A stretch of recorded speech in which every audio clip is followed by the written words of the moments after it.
Hi, my name is Stan. And I've been watching the Black Power community for the last 100 years. I just noticed that you guys have been having some problems figuring out what to do about me. You see, I'm a cracker. Yeah. The white man.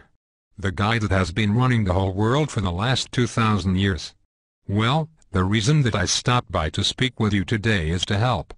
I've been watching you guys fight over gaining real black power, and thought I would give you a few pointers. Since we white guys have been running things since we invaded Africa, I figured I would lay out a blueprint to help you achieve your objectives. Might as well use a plan that works, right?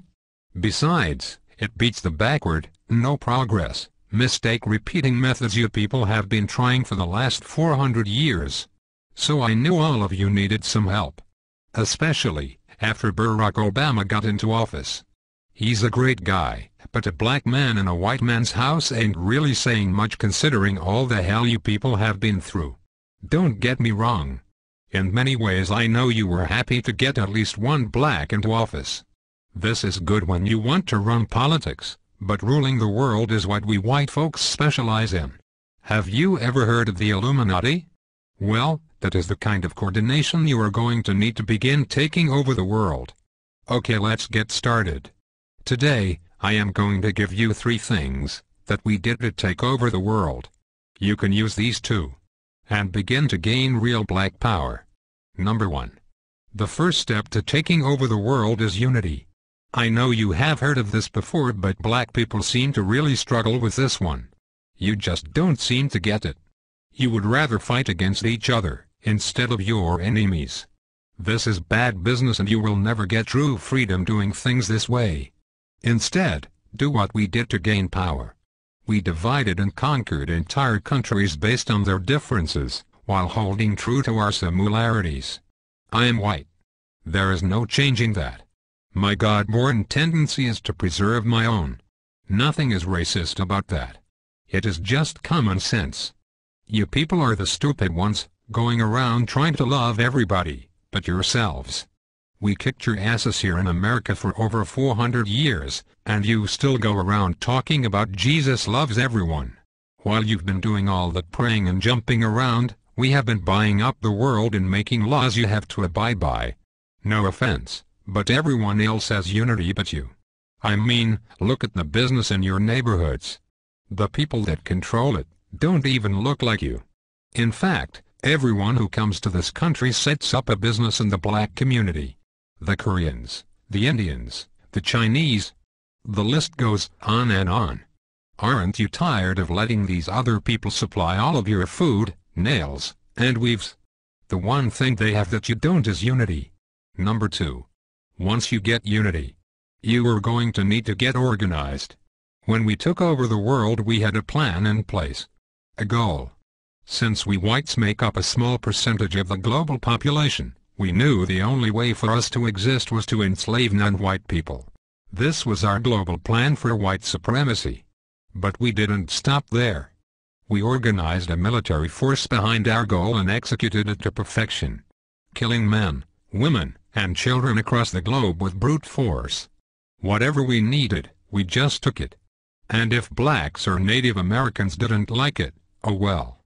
Remember, there are no rules in war. Our objective is to ensure survival. But you black people seem to think your economic hardships, social injustices, and high arrest rates just happened by chance alone. Never mind, we've worked nearly 4 centuries, day and night to keep you people exactly where we want you.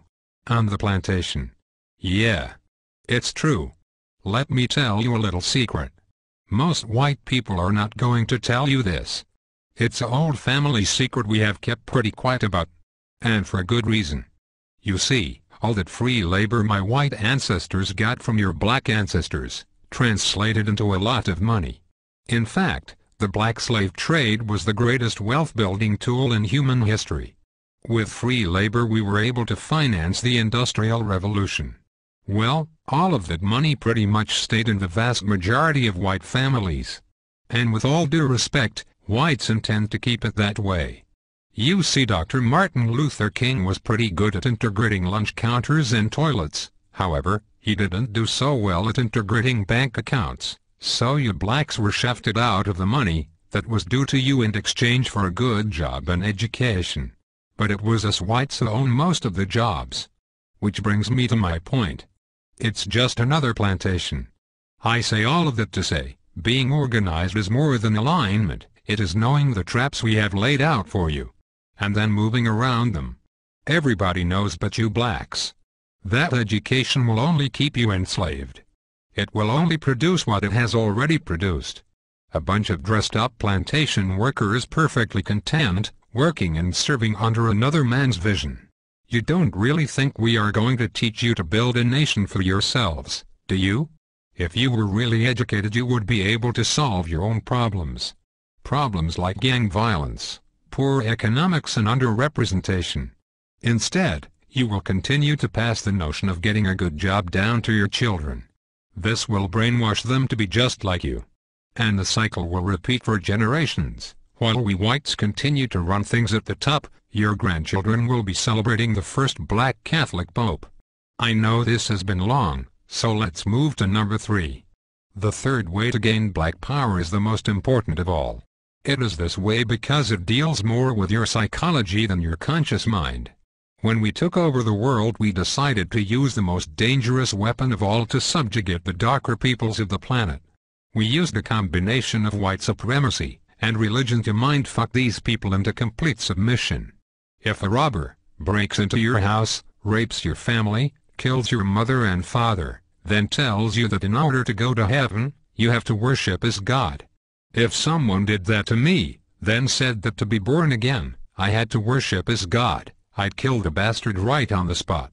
But you black people seem to have no problem worshipping the God of your enemies. Even worse is the fact that for all the praying that you have done, it seems like the God of the white man is just as racist as we are.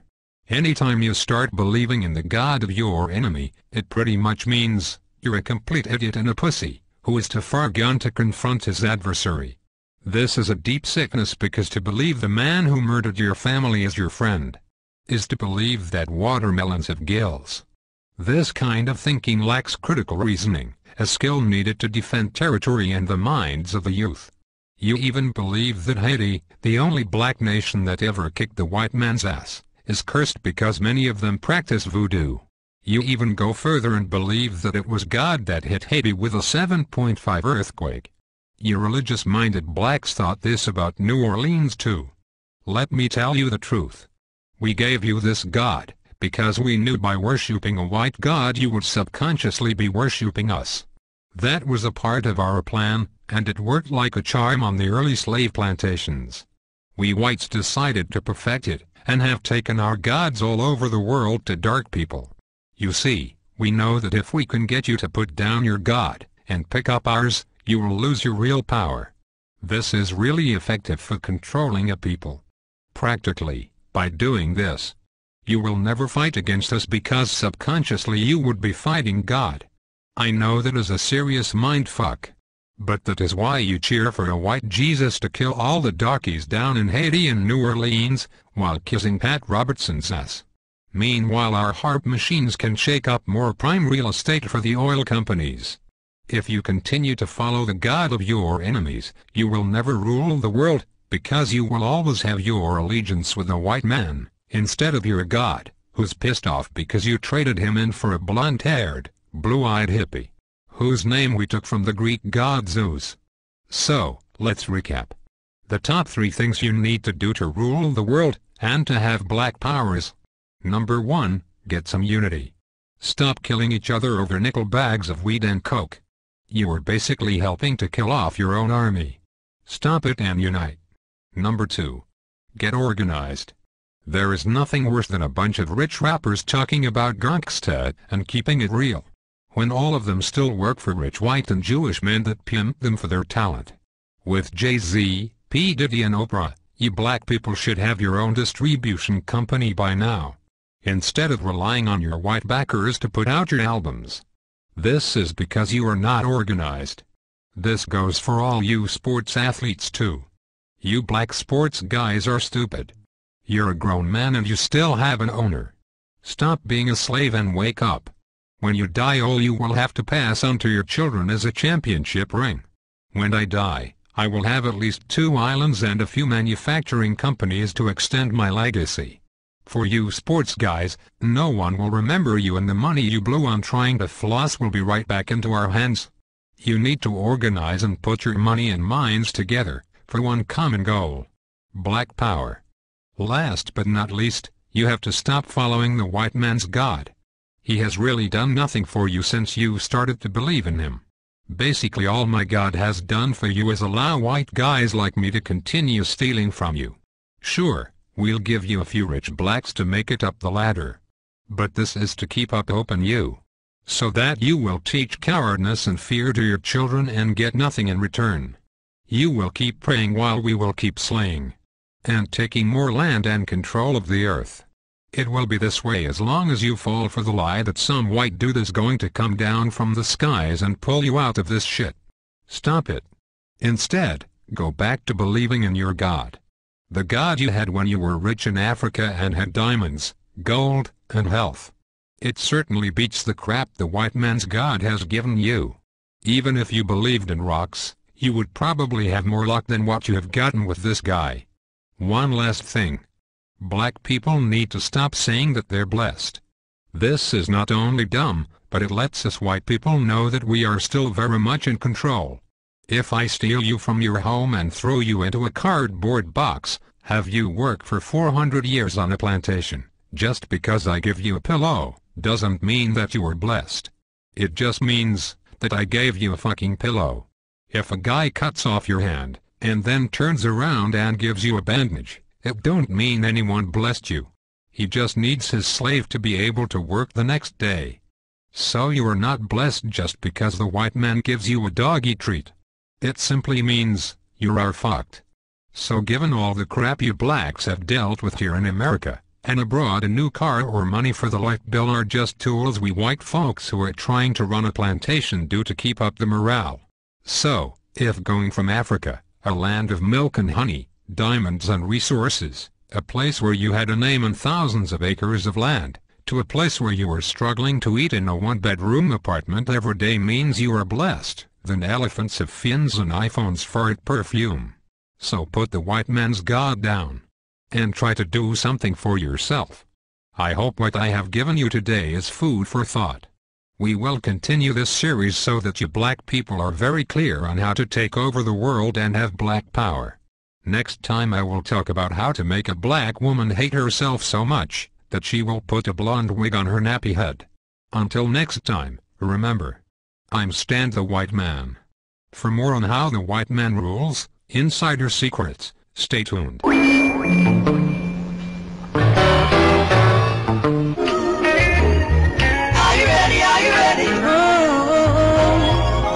When the roll is all out, I'll be standing taller. This is the 150th year since Babylon lynched Bogle and burnt 1,000 African homes around Morant. The smoke has not cleared. On the 100th anniversary, one Don said, "If I go for my gang, blood for blood, fire for fire." In 1978, his rival said, "No angels burnt at Green Bay, only mad dogs set alight." 10 years earlier, in 1968, the Prime Minister said, "Waste them first and ask questions later." We cannot be led by waste men and solid waste women. Change this from a dump to a landfill. Straight up. Call, write, listen, decide. I'm your host, Robin Jerry Small. Straight up, 93 FM, New Start 93 FM. And as we fight one another for the power and the glory, the kingdom goes to waste. No more waste.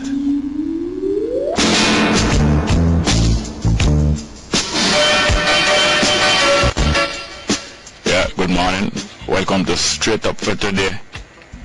The 8th of May. Today is the 8th of May, and broadcast here from New Start 93 FM, the Universal Radio Station, on the Mona campus of the Universal West Indies.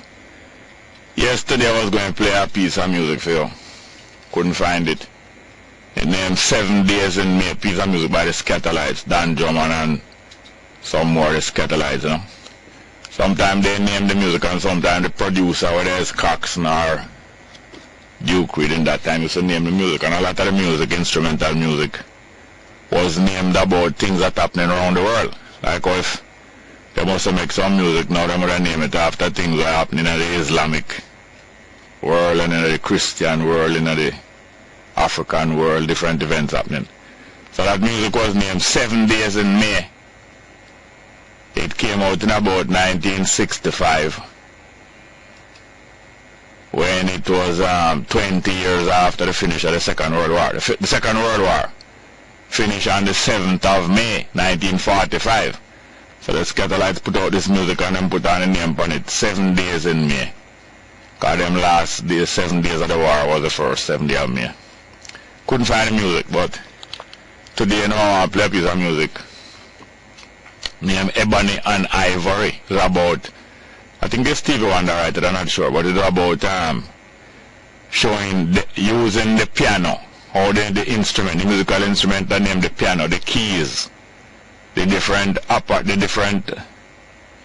parts of the apparatus where you touch and make different sounds. Some of them black and some white. You know piano set already. Some of the keys them black and some white, and the whole of them harmonized together. And the piano not complete and the music not complete without all of the keys can work. And although you can play music still for only some of the keys. Anyway, Ebony and Ivory, because the keys them call the white keys Ivory.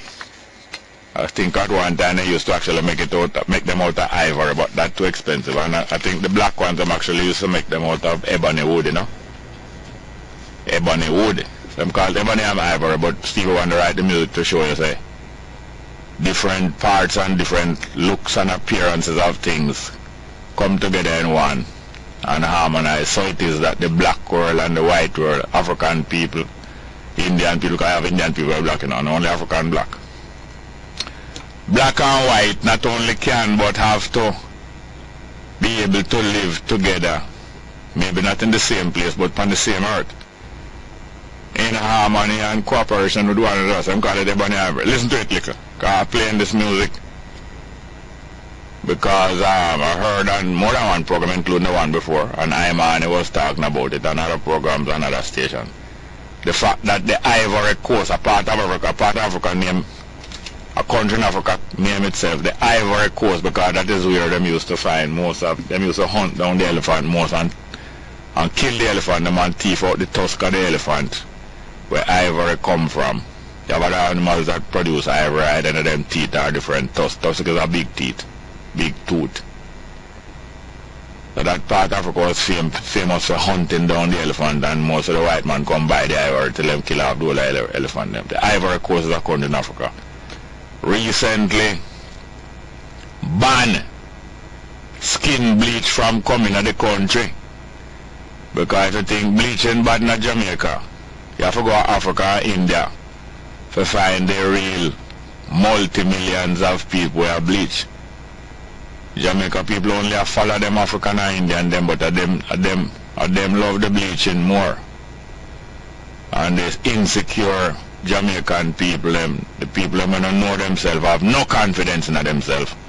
Them follow them on bleach, want look like them white, so the ebony a bleach out and want look like ivory. Meanwhile, none of them not supposed to really do without the other one. So the Ivory Coast ban bleach from coming to the country. Because I get too bad on the Ivory Coast as one of the African countries stand up the side say, bleaching is not good for the health of the human being, not good for the life of human being. And I go and ban it. Setting an example to these politicians around here, that you have to look popularity. What you must first do is look out for the health of your people. And Fenton Ferguson, if he really want to redeem himself, him could be instituting that, just like how we need social studies and family life to be taught in school at all levels like maths. Fenton Ferguson could have redeemed himself by frankly making people know, say, bleach is against health and life, and it should either be banned from importation or tax, like how them put on tax on ganja. Them put on some called GCT on bleaching, but them not really put on a tax on it for show say is a thing that bad for you. Like how them put on tax on cigarette or alcohol, so it's bad for you and them all take the money and look after your health. Ebony and Ivory, I'm going to Stevie Wonder now. I will come back to Ebony and Ivory.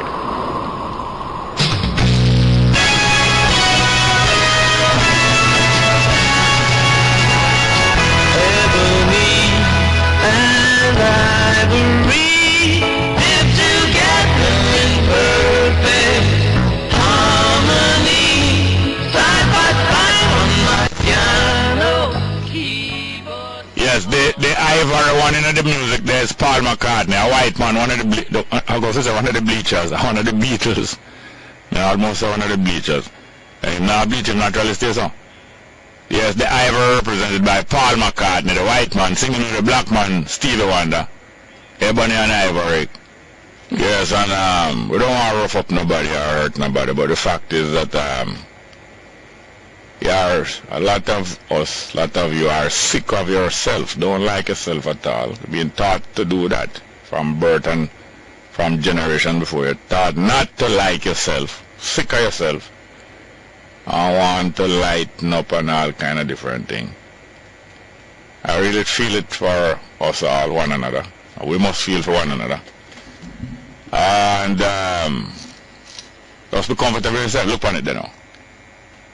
Not everybody have white teeth, you know, naturally, you know. Not everyone's teeth are white, naturally. A lot of people's teeth, by nature, have different shades of light color, a whitish color, but not white, even down to yellow and brown. A lot of people have naturally yellowish or brownish teeth and different shades. Ivory. Ivory is not dead white, you know. Ivory is not dead white. Ivory is a shade of, what you could call a shade of white, but off white. Ivory is not dead white. And even me myself, when my little boy I come up and realize, say, my teeth them now white, I was made to feel ashamed of myself. Yes, I was. Until afterward, me get to know, say, some people teeth not dead white, and I not going to shame some my teeth not dead white. But I was made to make feel ashamed of myself, say, my teeth not dead white. And I was made to thought, say, because I not clean my teeth properly. Why my teeth look yellowish? These are things that people need to learn about themselves. The greatest thing is to learn to get to know life and also to get to know yourself. You can get to know life by getting to know yourself. You can get to know yourself by getting to know life. Or you are a mirror of life, of some aspect of life. Yes. So, until I did get to find, say, I know I am cleaning my teeth properly. Sometimes I neglect it as a little boy, even as an adult too. But I know that when I clean my teeth properly and consistently, I get to find that my teeth are not naturally white. And some people's teeth are white and you admire them as being more beautiful. Nothing wrong with that, admiring them for being spectacularly white. But all the other kinds and models of teeth is also good too. From them clean and them can chew good. So this is how we get to know ourselves, get comfortable with ourselves and know that we are equal to any other guy or girl on the face of the earth or throughout history before we are coming after we. And just get comfortable with yourself as long as you just keep yourself clean. That's you. I don't want to be like anybody else. Yes, there are many qualities I see in other people that I admire, therefore I know I can cultivate them. Any quality that you see in people, you can cultivate them too. We're not talking about being able to run at 9.3 seconds. Other qualities, you can cultivate them. Good qualities, can cultivate them. Otherwise you just get comfortable with yourself and know yourself. And as I go, think about it. The very fact that people even pay money to bleach them teeth. And I get advice to even bleach my teeth too. I think one time them to try to do it, you know.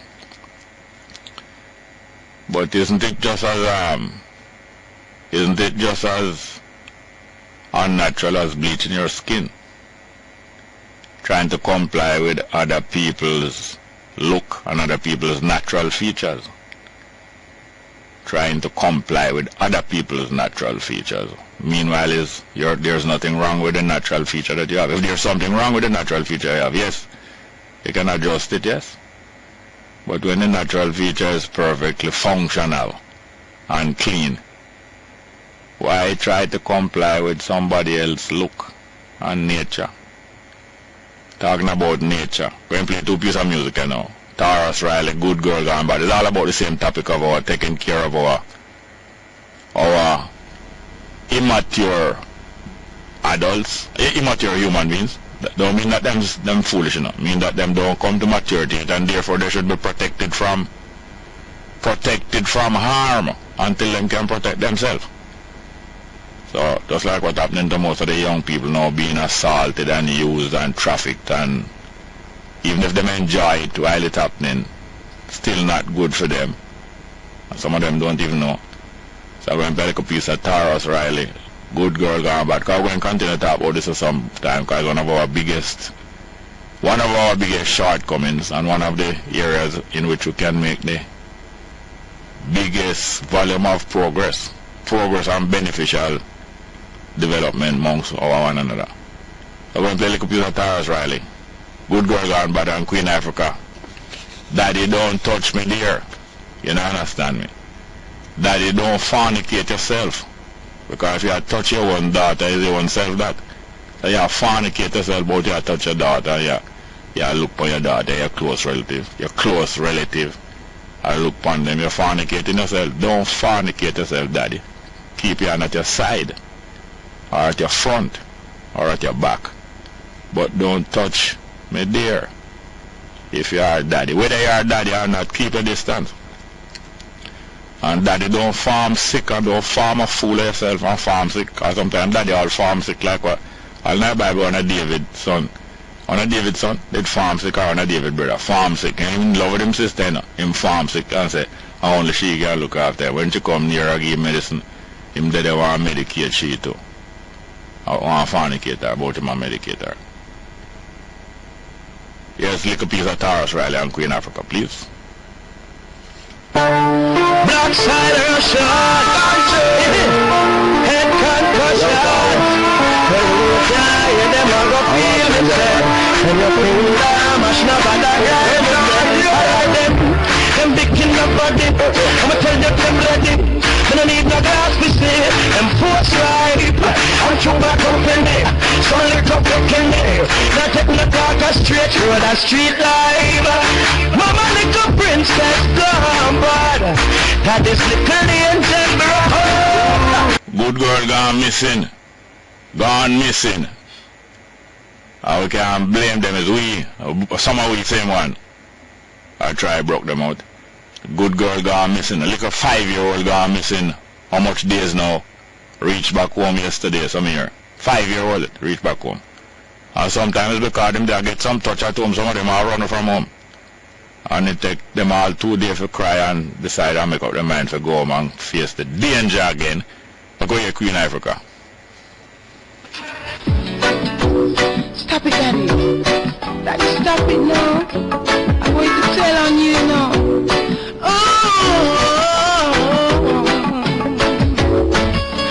Daddy, don't touch me there. I'm gonna tell on you one day, I swear. Can't you see I'm scared? You're supposed to be my father. Ooh, Daddy, don't touch me there. I'm gonna tell on you one day, I swear. Can't you see I'm scared? You're supposed to be my father. Yes, welcome to Straight Up for today. Welcome. Go ahead, please. Morning, Jerry. Wagwan. Plenty things. By the way, you see that phone here where I use? Yeah. Sometime when my voice a trailer, I know how the phone makes it. The mic get under the bottom of the phone. Oh, yes, sir. So me afraid use 2 and 1 hand for hold the phone and 1 hand for copy. I will make them phone there. That may I say, I want to do hands-free house phone then, no? Oh, yeah, okay. Hand-free house phone, oh. So When I say but the one we did have before, me never have that problem. Yeah. And it's kind of difficult to get used to holding one phone with two hands. Yes, sir. Anyway, Yeah. you say Ivory, not dead white. Yeah. You would call it a white, a shade of pale. Yes, sir. Find that for me, come on. Yeah, man, that's true, man. Yeah. Everyone down Paul Maca. Yeah. Who do right that? Stop. Let me tell you something about Paul Maca. Yeah. He's a herb chronic, you know. Yes, I believe so. And you know, come out of female till like once in every 7 years. Yeah. And it's like police out there and gate a wait for him. Yeah. In time in drive out and say, yes, why? It's up now. Yes. So, that time they know when Ebony and Isaac, they come out and check Hero and he check Michael Jackson too. Yeah. The girl is mine. Yes. Yeah. I remember the music there, but it wasn't quite clear. It wasn't quite clear if the girl was a transvestite. No. And then we do our next one about Stay, but my can't. Yeah. Who did do that one? I can't remember what it is. Our series are great music in the 70s, 80s. Yeah. And then him just disappear back inside. Yeah. Anyway, give thanks. Thanks for that. Thank you. Yeah. Good morning. Welcome to Straight Up. Hello. Yes. Good. Hello. Good morning and welcome to Straight Up. Hello. Your radio playing. Jerry. Turn off your radio. What's up, small? Turn off your radio. It turn off, man. You in a car? Yeah, me I drive, yeah. Turn up the window or something, please. Yeah, man, it's rolling right up there now. You can't hear me? Yeah, go ahead now. Yeah, man. Yeah, me want to ask a question, is it? Yeah. If you know. When a police stop you, you drive and a police stop you supposed to come out, go to them, or them supposed to come to you?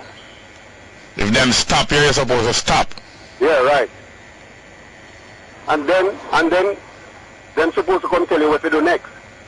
Or ask you. Or ask you, right. Yeah. Well, I was driving and the policeman, he don't even give me number one signal in point. When the point to what? Point to in my direction and point to stop, but I wasn't the only vehicle going down the road, it was a one way. Yeah. With dual one way. Yeah. So I figure tells me, so I pull over and stop. Yeah. Search for my documents, them, find them. Yeah. After me put them together, me open my door and look, I don't see a policeman there. Yeah. So Why you open your door? it's a big vehicle, it's a high vehicle. Yeah. It's a truck and I am upstairs. Yeah. So me upstairs. Yeah. But to look, it is out there, you know? Yeah. When I look, no police. Neither beside me nor behind me. Yeah. So I drive because it took me a while to find my document. Yeah. I said, well, maybe it's not me stop. Yeah. Anyway, by the time we reach a little way down the street, he run me down, pull me over, ask me who told me to leave. I said, nobody told me to leave because nobody didn't stop me. Exactly. Right. When You win that turn up? yeah, man. You stop drive? That truck and it's nice. Yeah. You stop drive? Yeah, man. I don't think you stop drive, man. Huh? I don't think you stop drive. Just pull over. Yes, I know. I'm just going to ask you to pull over. Yeah. Please come out of the vehicle and show me your document now. Right. Let me show him the documents and everything fine. But I mean, in mud, because he said me drive. Yes. So I asked him how long I'm supposed to ski there. He said me didn't even ski a second, that's why he said. Yeah. And remember, I said I looked at my documents and they weren't in order. And take your time. Right. Anyway, he give me a ticket. For what? Disobeying police order. There's such a charge? Disobeying the constable command. Right. Yeah. So I go to court. I don't pay to the tax office. Go to court. Yeah. Tell the judge not guilty. Yes. No police is there, you know. Yeah. The judge said I should explain what happened, and I told the judge exactly what I'm telling you. Yes. The The judge said no believe. She don't believe. Yeah. Yeah. I should have go to the police, come out and go to the police. Yeah. If I figure said, you know, because he was probably busy. Nothing of the sort. Hear this now. Somebody judge them corrupt. Somebody judge corrupt. But hear this now. Yeah. Disobeying a police order. What did the police order you to do? That's what I told her. No, hold on. I am asking her. No, I'm asking her. Hold on, listen to me. I don't want you to tell me again what you told her. I am talking to you now. Okay. What did the police order you to do? Well, the only order me get was to produce the documents. No. That couldn't be the disobey where you disobey. In terms of the disobeying order, what did he order you to do? Nothing. Yeah, him signal you to stop. Him signal, well. Yeah. Did you not stop? I did stop.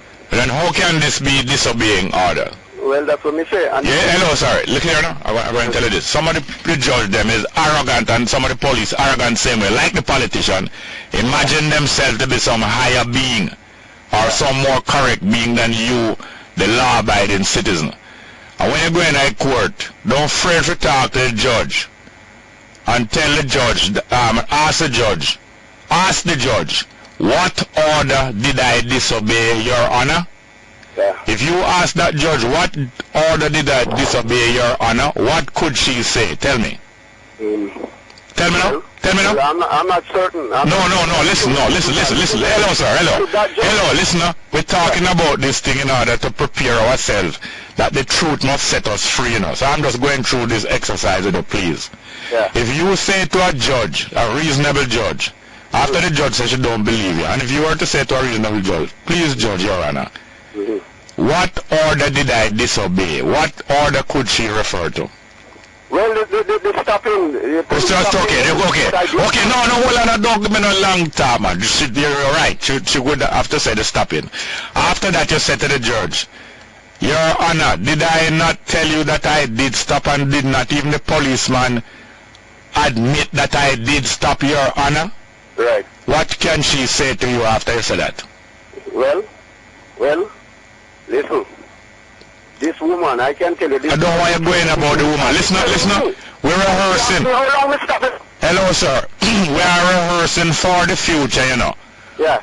How to tell the truth in court.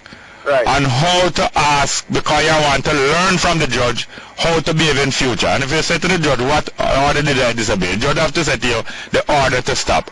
Right. If you say you did stop, and even the policeman acknowledge that you did stop, after that, I would have to say to Your Honor, then why is it that you do not believe me, Your Honor? That is perfectly decent question and mannerly and respectful question. Yeah, man. Yeah. I just advise, you know, let us be calm here, sir. Yeah. And just obey the law, maintain the speed limit, and do all the right things. And when you go to court, you are most respectful to the judge, clean, tuck in your shirt, and ask them, what order did I... And don't shout at her, do you know? Right. Don't shout at her. Just say quietly, Your Honor, what order did I disobey? And talk to them like you're equal, but respectful. Because we have to clear up this place and change it from a dump. Thank you very much, yes, sir. Yes, sir, in our landfill. Thank you very much. Yeah. Yes, sir. Yes? Let's go to the next call. Good morning. Welcome to Straight Up, you know? Good morning, Mr. Small. Welcome, ma'am. I'm a caller from Copperwood again, Lucy. Yes? What you say? We're hearing you on the ear, but we're getting a whole heap of frying. More frying than we can hear your voice. Yeah? And we have to listen to you, sir, so I'm calling to see what you can do about this. It's not clear. It's a whole heap of frying. Yes. So see what you can do to let us hear you better. Yes. Clear and more clear. How many days now or how many hours now you're hearing the frying? I called you about 2 weeks ago. Yeah. And it has been adjusted a little. We can hear your voice a little. Yes, ma'am. But we get it now mostly fine.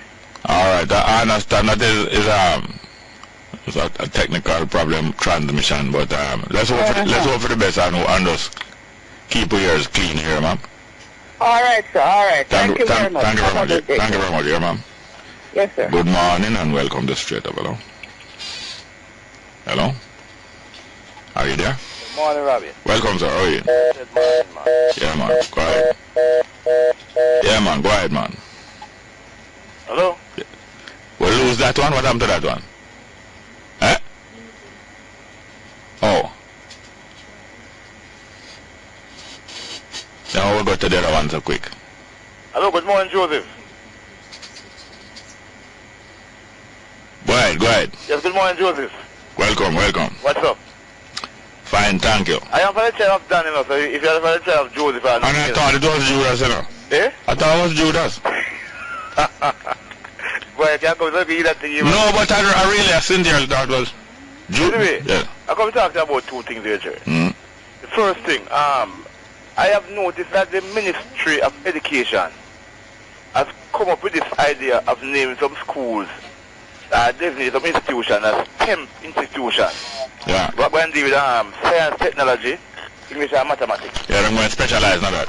My brother, this is, you see, for the common entrance was introduced in Jamaica. Yeah.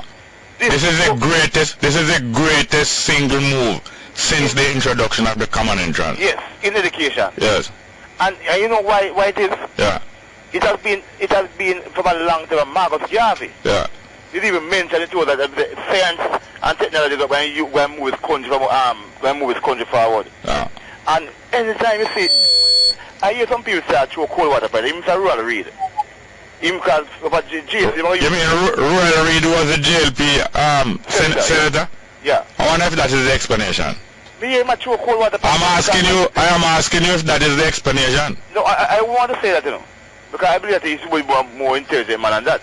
Than what? Making football into making education a political ball field. All right, well, let that out of the question then. Let's go for a break. All right. Yes, welcome back. Yes, sir. You know, when I think, my brother, you know, when I think what kind of, I'm really see positive about this. Imagine, because what's the Marty? They're going to major in water after just waste, recycling, garbage collection and sanitary landfill management. You see, these things, you know, but you see, I hear Mr. Train say something the other day, you know. One time we used to train the people and send them to the workplace. Now they're asking the public sector, looking at the job market and seeing where the people who need to be trained, you know, and train them that discipline and send them out there. Yeah. Not send a man who them want carpenter, a woodwork man. Yeah. It's carpenter they want. The next thing, no, my brother. You think you could get you think you could get us even half of the cabinet in some of them school? Eh? My brother, look at man. I'll let us. You'll have to go there, man. Sure. Of course, I would have to go there if you bring them up to scratch. Mr. Mackenzie said something recently. Who named Mackenzie? The ex-mayor, Mr. Desmond Mackenzie. Yeah. Finally, I have a certain level of respect for Mr. Mackenzie. What do I have a respect for him for?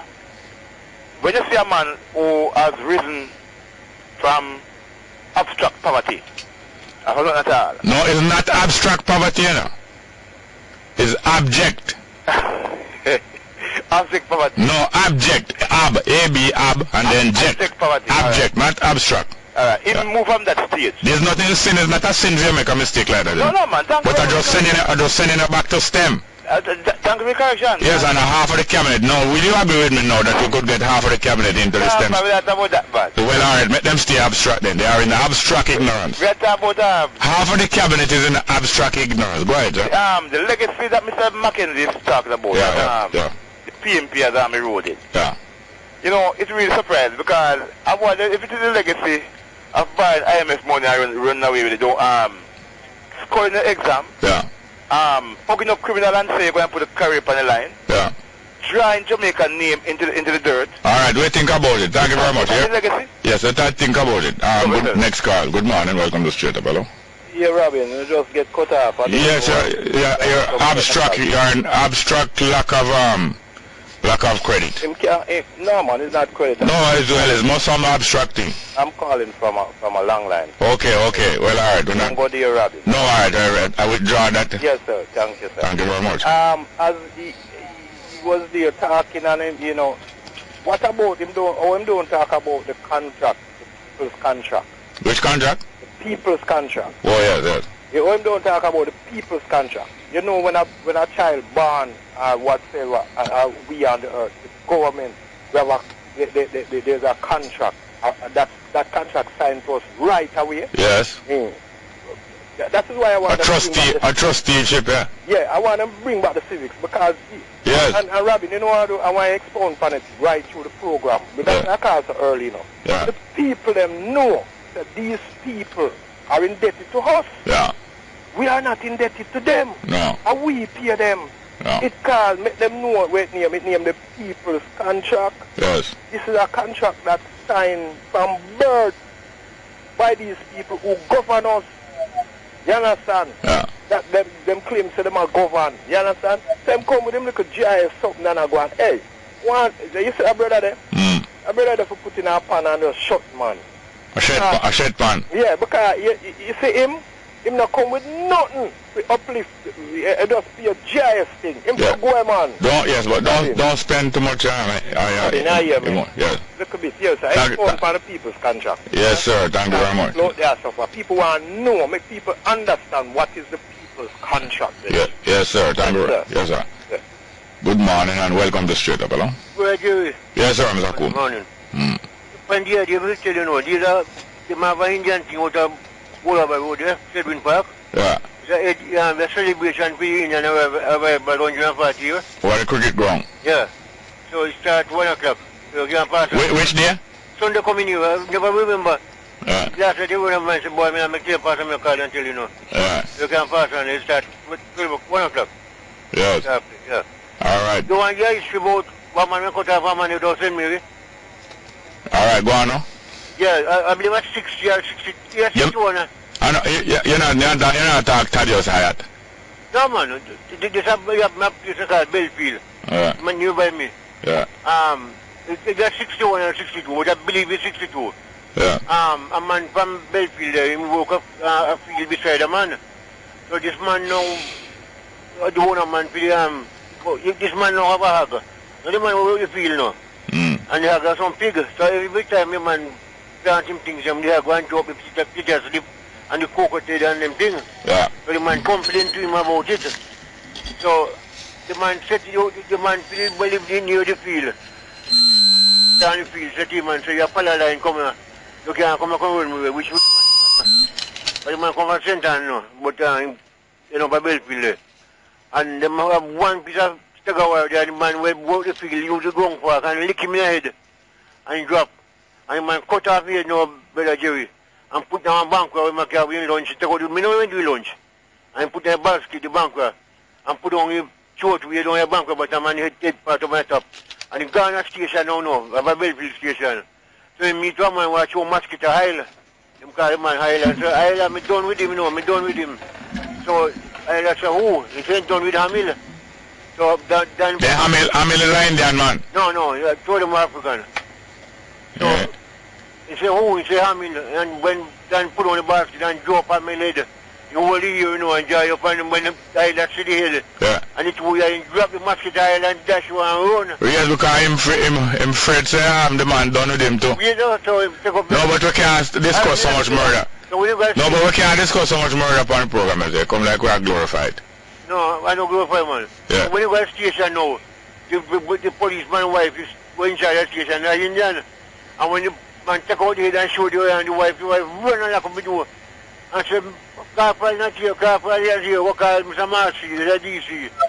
And well, the DC charge him one thing. But he get to a court, you know. Yeah. Yeah, for instance, they do a provocation and explain. They never talk a court, but when you appeal, until the court, and get you know, you can get life sentence. Yeah. And when the Queen come, we reprieve him, you know. Okay, thank you very much, yes, sir. And love, yeah. Good morning and welcome to Straight Up, hello? Yes, good morning. Welcome. Boy, that morbid boy, we know one instant, them want to kill a Jamaican and another instant, them tell you about headless cop. There's a story. What complexion man that is? Eh? What complexion that man is that so morbid? I don't know. No, but you always able to tell whether them brown or them white, Well, him probably is a brown man. What color underclothes him up on? That is not what I call about. There's a story on page 4 of one of the paper, and if you press the government hard enough on this, it should involve Mocha, and somebody probably should, 2 people should go, but there's a interesting story. Water tank missing after $4 million repair. Yeah. The parish council sent Catherine Price, who knows nothing about it, has been accused.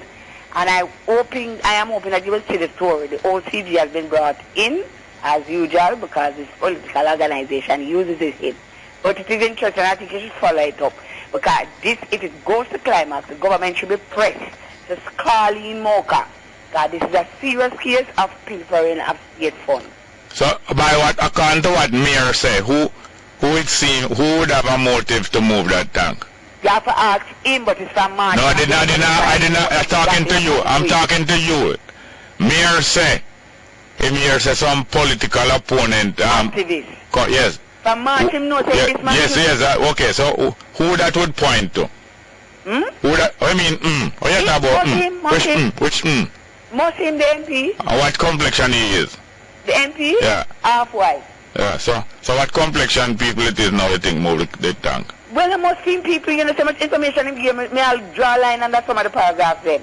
But the government should follow it up and call in Mocha. Yeah. All right? Good morning now. Welcome to Straight Up, hello? Hello? Welcome. Morning, Jerry. How are you doing? Fine, thank you. All right. Jerry, you hear how the local government minister bought so much money in collect for the land tax? Is him correct, yes? Yeah, how he oversubscribe how much millions? What about the fire truck? Look how the fire blaze left, right, and center. So what about those money? Can buy fire truck? What him say about that?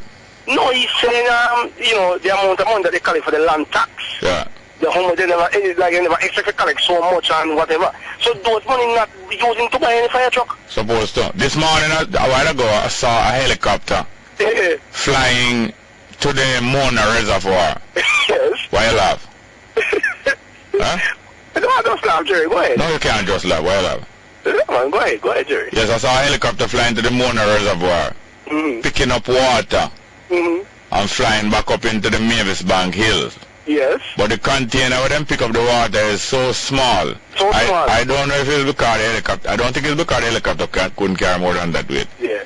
But the container is so small that I wonder how effective those trips are, because the helicopter can't fly very fast, you know. Very fast. So the amount of water them will drop each time and go back to the reservoir. I was wondering how cost effective and or them can't get no bigger container or something like that. But Jerry, is that the first, you know, those fire up in Mavis Bank? Is that the first? No, that yearly thing. Yes, it's not the first. So when they talk about estimate about $200 million that Mr. Norman Grant is talking about, he's a senator, and he knew he's supposed to put all those things to the local government minister that we need fire truck. But I heard them talking about some long time plans to put a fire station at Papine. Yes, but that should be in place a long time. Yeah, but you should have fire truck at least in Mavis Bank itself. Just like in Mavis Bank and not only that. The army have a big installation up Newcastle. Fire truck should be there too, and fire truck should be all about. Instead of spending their money upon them on many other wasteful things that them spend money on. Wasteful things, eh? Yeah. See, they already know, they just talk and pretty up things, yeah? And nothing for this coming, you're collecting tax. Even on my avenue... Look here now, that is, them says 200 million worth of coffee burn up there in a half day. Why you laugh? I don't understand. I don't understand you laugh. I don't understand why you laugh. $200 million worth of coffee burn. Yeah, but why you laugh? Why you laugh? Jerry, I have to laugh after them. No, I can't laugh at the burn of $200 million worth of coffee. I am saying that if 200 million worth of coffee can burn in a half day, yes, that's supposed to justify from years ago and certainly now that a fire station shouldn't just be in Papine with one truck. A fire station should be in Mavis Bank. In Mavis Bank, and within 5 miles of other places like that where fire broke out regularly and where there's an economic risk. If fire going broke out, there is no economic risk, it's not so bad. But when it's broken out in an agricultural place, a fire truck should be in Treasure Beach. Yes. A fire truck should be all over the southern St. Elizabeth and all over. Thank you very much. Thank you very much. Let's go to the 10 a.m. headline. 10 a.m. headline news. Good morning with the latest headlines. I'm Kayla Wright. Opposition spokesman in agriculture J.C. Hutchinson has called on the government to assess the extent of damage to agricultural produce in the hills of St. Andrew as a result of the bushfire currently affecting the area. Hutchinson says given the extensive damage to key produce like coffee, bananas and plantains, a quick assessment of losses is urgently required. He says this will go a far way in informing the coordination of assistance to the farmers and determining the impact on the supply chain and food security in general. The Electoral Office of Jamaica EOJ says it is working feverishly to also tweak its polling system in the event an election is called. This comes as the two major political parties begin readying their election machinery. Local government elections are constitutionally due this year. On Monday, the electoral body received more than $130 million to acquire pieces of equipment used during an election. Director of Elections, Orad Fisher, says on-the-ground preparation is being done, including the identification of the counting centers, polling locations, and most of the workers. He says the EOJ has already trained the trainers for elections. And an army helicopter has crashed mounted as part of the northern Pakistan, killing 7 people, including the Philippine and Norwegian ambassadors. It crashed during an emergency landing in the Gilgit-Baltistan territory. The wives of the Indonesian and Malaysian envoys, 2 pilots and a crew member also died. They were to attend the opening of a tourism project. The Pakistani Taliban said they were behind the attack, but the government has dismissed any suggestion of foul play. Pakistan's defense ministry says initial reports suggest that it was an accident. And those are the stories making the latest headlines. News next at 11 o'clock. Stay tuned. Straight Up with Jerry Small continues. I'm Kayla Wright. Welcome back to Straight Up into the second hour. Today is the 8th of May. And we have some text messages before we go into the phone calls. And we have another one of our Straight Up contributors and correspondents and listeners and callers in the studio here, who is very thoughtful, and because of that invite her here, and we'll be inviting many more of you here to help us digest some of the ideas that can lead to some solution, because we don't just want to be dissatisfied alone. Text message: morning Jerry, I am working with a man for 20 years and he is not paying a tax, and if you leave you don't have nothing to get. What can we do? Depends on what kind of work you're doing, whether it's household or whether it's a business or that kind of thing. And whether all of you agree. Try get some agreement between all of you, and try find out if there is anyone who will break the agreement or there is anyone who will feed this person with information kind of against, you know. Sometimes when you get together properly, you know, and get together with this person who is not doing this thing, sometimes they will come around to reason and deal with you reasonably, you know. Sometimes. So just try to find out who is who amongst you and see if you can appeal to the man and say, no man, you have to do better than this. And we, you know, and we want everything to work for everybody. Next one: blessed morning, Jerry. Nobody knows how many drug tests Carl Lewis has failed, because most of them were covered up by U.S. sports officials. He is disgusting. I agree with you that he was protected. He was protected by the U.S. Olympic Association and all them organizations. And although he is saying that, I think him said Tyson Gay shouldn't be allowed to run again. And him, at the same time, him criticizing Bolt and the Jamaican athletic setups of them and trying to keep them under suspicion. I think I'm talking accurately. I don't think I said anything like telling that. He also, but him is not much of a position to really teach us much about this. But we still like to hear what they have to say from time to time. Next one: Jerry, the song Ebony and Ivory was done by Michael Jackson and Paul. Is Michael Jackson or is Stevie Wonder? Or Stevie Wonder, man? You talking about That Girl Is Mine. Maybe Michael Jackson did it over Paul McCartney, but it's Stevie Wonder we know and play. It's Stevie Wonder and Paul McCartney we played and know. Next one: morning, Jerry. Wasn't Walter Egan who sang Ebony and Ivory? Ebony and Ivory, coming from Kenny Grant. Walter Egan. Maybe Walter Egan did sing it. And most likely several people and duos of people have sung it since that. Next one. Jerry, isn't the hair part of the skin? Then why is the same criticism given? Why isn't the same criticism given to the bleaching and burn of the hair like it is of the skin? No, people who regret the bleaching that people indulge in usually regret people's dissatisfaction with them hair and them treatment of their hair too. People pay attention to the abuse of hair also, even though it is your right to do whatever you want with your hair now, and with your life and with your health. But because your right to do whatever you want with your health, that's not going to stop people from pointing out over and over that it is not good for you. You smoking with your mouth and your lungs, but people are always going to be pointing out that it is not good for you. And it's also not good for other people. But anyway, next one. Yeah, the hair is part of the skin, right? Next one. Next one. Jerry, people not waiting, people not writing love songs anymore. It's only about poverty, ghetto, and sex. Is that their only life? No man, a lot of people writing about love songs. Writing about love. Maybe them not being played as much on the station that you listen to, but people still writing about love. But in some different way. Part of last night, one of my daughter them show me a video taken in a coaster bus, and it coming like a parallel, not a parallel, it coming like a counteraction to the other video in the coaster bus the other day where kill off some of them and chop off some of them. And remember that video in the coaster bus some time ago where some woman do some go-go dancing in and out of the bus, and the bus driver drunk until the bus turn over and chop up some of them in a two. My daughter showed me a video last night. I want a little lady, must in her 60s at least. Look like, kind of dressed like a church lady, and she had DJ about sex. Long thing she had DJ about sex, last about 5 minutes, you know.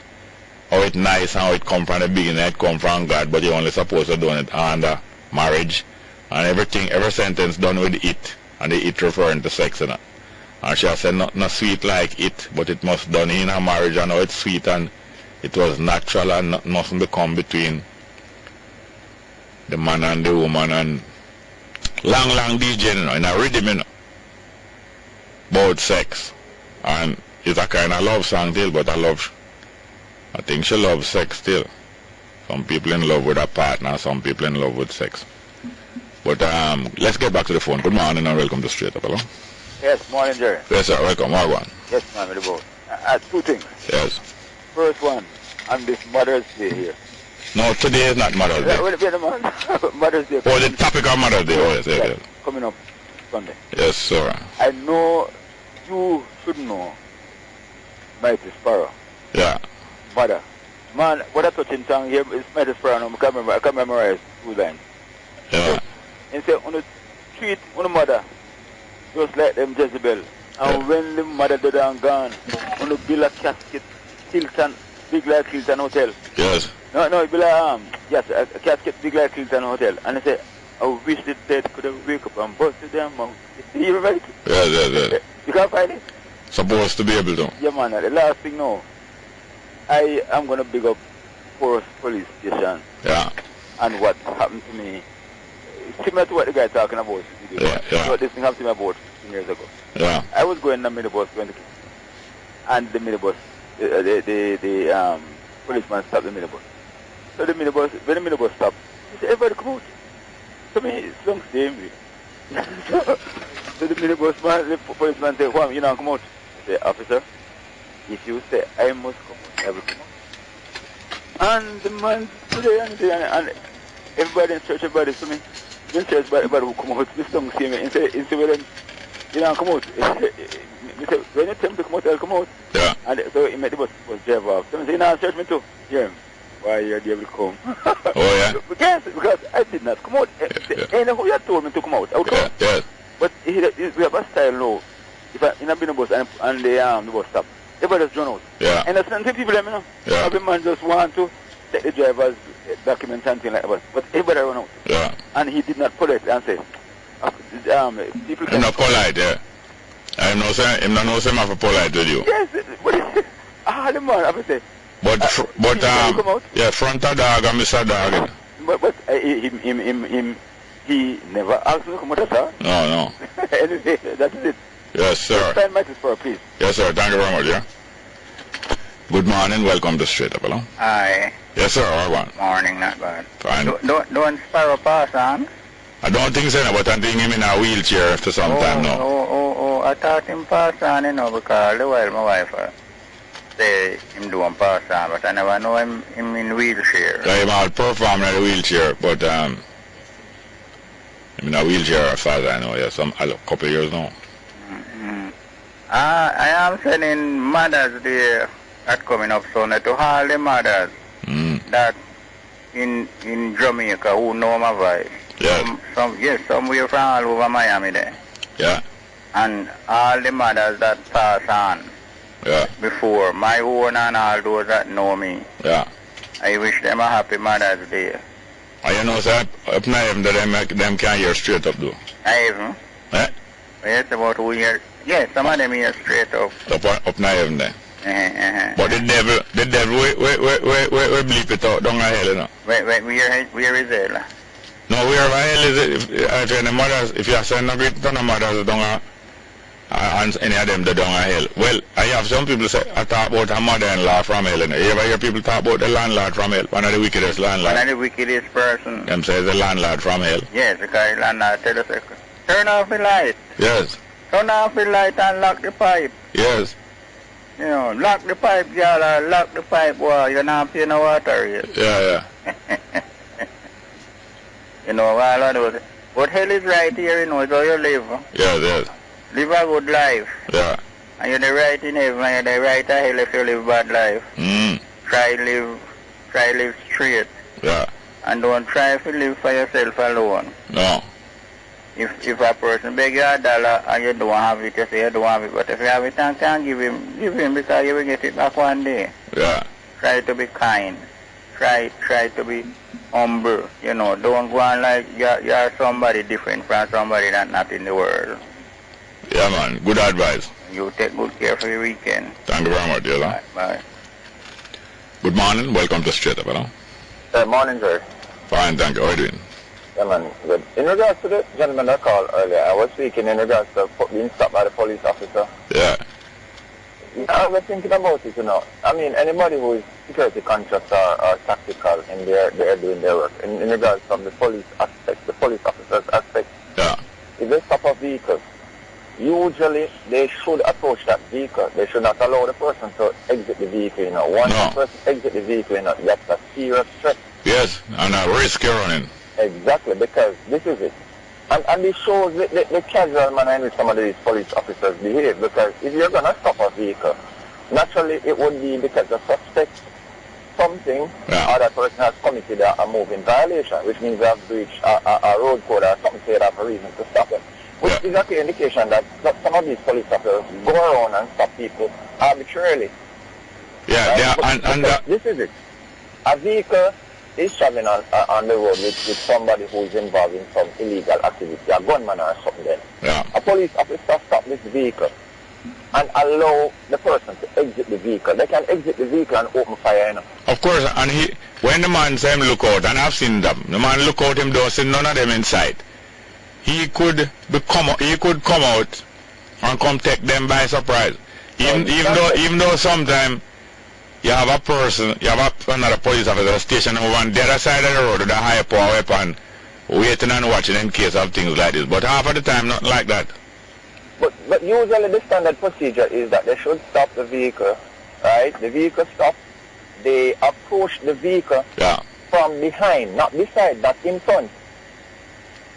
Right? Yeah. So they can clearly view the person. If the person is going to make an aggressive move, which would be like pushing out a weapon through the window, they'll have to turn around and aim to fire. Yeah. And that's the reason why it's done that way in most countries across the world. Yeah. Or if they're even using them rear view to size you up, you still can make an assessment. You have been able to see. Make an assessment.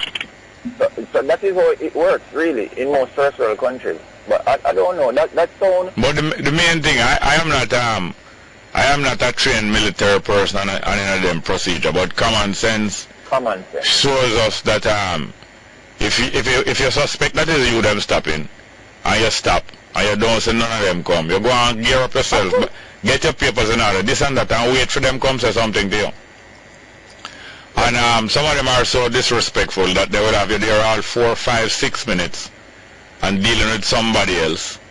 In other words, they're trying to stop more people than what they can process recently. They're putting themselves in danger. You're stopping 4 vehicles, you can't pay more attention to more than 2. You're putting yourself in danger by the other 2 you stop and can't pay attention to. They are a danger to you. And the next car who is a hostile moving vehicle can come up, can stop without you stop them too, and just take and just come pick off a couple of now. And you talked before. Thank you very much, yes, sir. Good morning. Welcome to Straight Up. Yes, Mr. Small. Welcome. You know, I want to pick up some people who listen to your program very religiously. You know, some people might have a man saying, you hear the program, and you know what they listen to too? My voice. Your voice? Yeah, man. So when the boy, and they are sitting down in the room where the hinges at the door for grease. Yes, that room. Them in that room. That's why, you see. Them sit down in a row too. You know this when I call. I not call and discuss people, Mr. Small. I not call and talk about no other caller. Because those things are petty, man. I have time for that. Because I tell you what the government are doing for the country. I mean, if one man want to call the GIS or PPP or whatever, I don't care. Not PPP. My thing is to make it known, because a lot of things that me tell you. People still never hear it yet. Yeah. If you never hear, if you never listen to your program, you hear it. Say that one. Like right now, the outsourcing, business outsourcing sector, I found a growing one in Jamaica. People need to go train themselves at data entry. We have a lot of people are computer literate. Get yourself, get speed by your finger. I can apply for work. No people who left school, young people. And a cool little job in a man to go be in a Portmore, Manchester. All about attempt to want to uplift the youth, them positive things that are about. But on a anarchy business. Anarchy? You have a card about it. And that's what you said this program deal with? No, you have some people card. Yes, no, okay. man, I would never say. I know, you would never get the chance to say so. Thank you very much. Yes, next before I go, yes, no, but I forgot. No, I want to talk about some mother. No, I know. I want to pick up all mothers. Call after him. You only use up your brain. And, use up your brain. Yeah, use up your brain. Thank you very much. Next one, please. All right, welcome. Put on your earphone for me, please, man. Yes, we have our guest here today. Long time, not only listener but assessor of this program, and help us very much in pointers of how we can improve the usefulness of our discussion here. Welcome to Straight Up. Having a little difficulty with the earphone there. Yeah, we can I was going to say run the numbers, but we're not going to accept any more phone call now until after 11 o'clock. Welcome to the studio. This is my friend Loy. How are you doing? Listen to the program. Morning, Jerry. Yes. And she's a lady who always agitated from the beginning that there should be a rebroadcast, and even up to today, Friday. I imagine when she's here Friday and today is the only day of the week that we're not going to be able to listen to the rebroadcast. I would have preferred to have her, that she can go and go listen it, but I'm going to try and get a record. How are you doing, ma'am? I'm great, Jerry. And you? Fine, thank you. Good. You know, we've been discussing various things, and it's even more appropriate now that, especially with the latest concern that most Jamaicans are agreed on, is the concern of the abuse that most of the population are consent to, the abuse of young girls, even more than boys. Abuse of young girls, in other words, of them being used as adults and being allowed to be used as adults. And even one of our callers, she named Moy, and through that now, I should call her lie the other day 3 times by mistake. She was suggesting that to raise the age of consent to 18 would help. You think that just changing a lot can help that? Maybe, but I think what we need to do is regularize what 18 is about. 18 is the age of an adult. Yeah. Children under 18 are considered children. Once you attain the age of 18, you become an adult. You can vote. Yeah. I think you can get married without your parents' permission. Yeah. You're an adult. You can make decisions. Not that you can't make decisions when you're children, but you can make... And you're also now responsible for your action fully. That's right. So maybe it won't prevent some of these things happening, but we need to establish who is a child.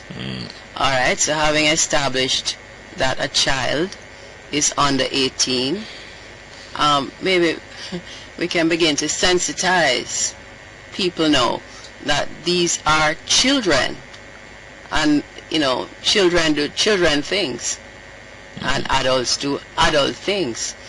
So adults really can be doing adult things with children.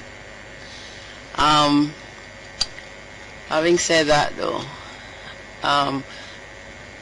we have to take into consideration that a lot of the abuse which happens right at home with family members, and boys as well as girls have been suffering for a very long time, but we never usually hear much about the boys. But I mean, they are being abused by mothers, aunties, men, you know, neighbors, parsons, priests. It's been happening all over. So it's not that it's something new and, you know, all of a sudden it's happening.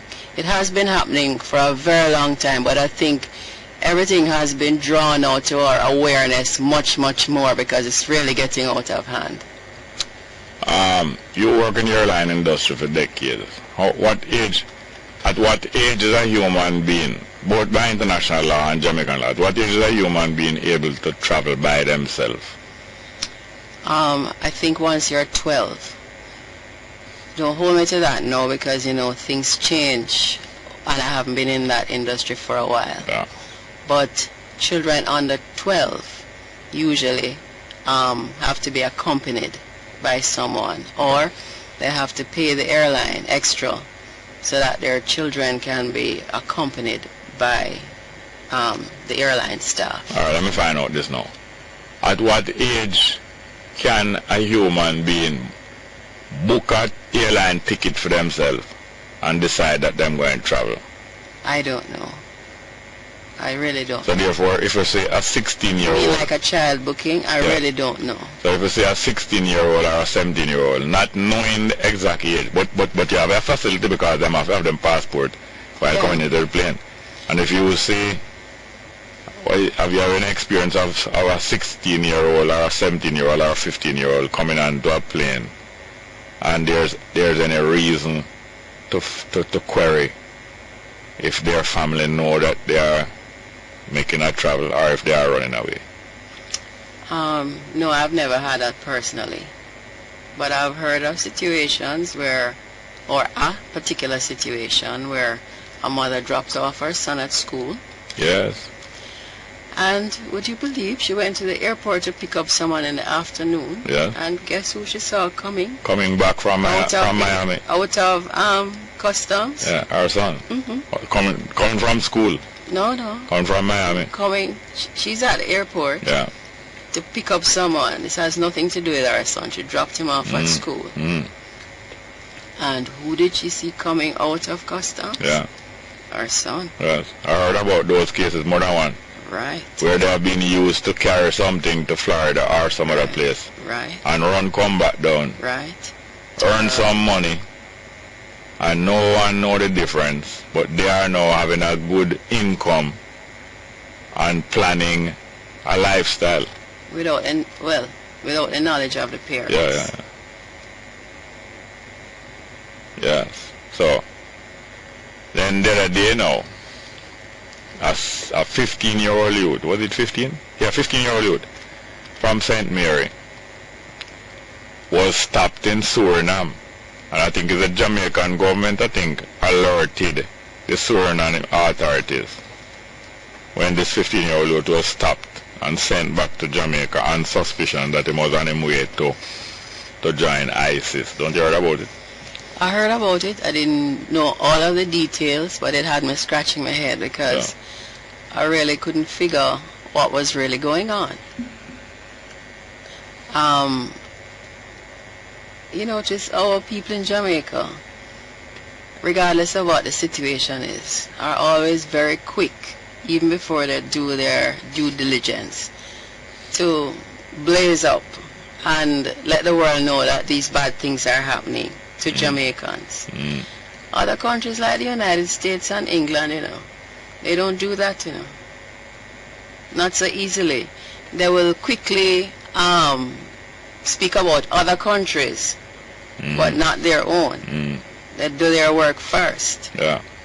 So, I mean, I'm not even understanding how this whole thing with this youngster came about. Yeah. Because we really haven't even been given the details. No, yet. and even after he has been released reluctantly. Yes. He has been released reluctantly because to release him right away would be to admit that we didn't have much reason. Yes. So they kept him for some time, not only to find some other information, which I don't blame them if they want to try to find somebody, but also to spread an impression, because when you keep a youth in jail 2 weeks without doing anything, letting him out of jail after 2 weeks, the impression is created that, boy, we really have to be checking him out, this is not an ordinary youth. Let's go for a break and come back.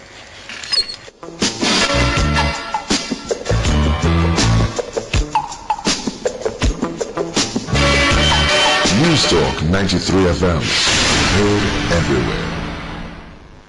The Students' Loan Bureau is offering you a Parent Plus loan that enables you to pay as you go. Applicants can access up to $500,000 or the government of Jamaica subsidized tuition amount towards their tuition and repay on a monthly basis via salary deduction. The interest rate currently charged is 10% of the reducing balance with a maximum repayment time of 60 months. Are you eligible to access a Parent Plus loan? Call the Students' Loan Bureau today. The Students' Loan Bureau, financing higher education. Just Talking Love, the most inspirational talk show aired every Sunday with Dr. Fabian Stewart from 7 to 9 p.m. on News Talk 93 FM. Join us as we inspire, motivate, transform, and set ablaze your heart's emotion. Let's talk about the value of caring, commitment, kindness, and appreciation of day-to-day life in a practical way. Come share your thoughts, experiences, and desires while being stimulated by a delicate blend of inspiring music. Just Talking Love, every Sunday 7 to 9 p.m. with Dr. Fabian Stewart on News Talk 93 FM. Heard everywhere. If I could fly like birds on high. This is News Talk 93 FM, broadcasting from the University of the West Indies, Mona campus.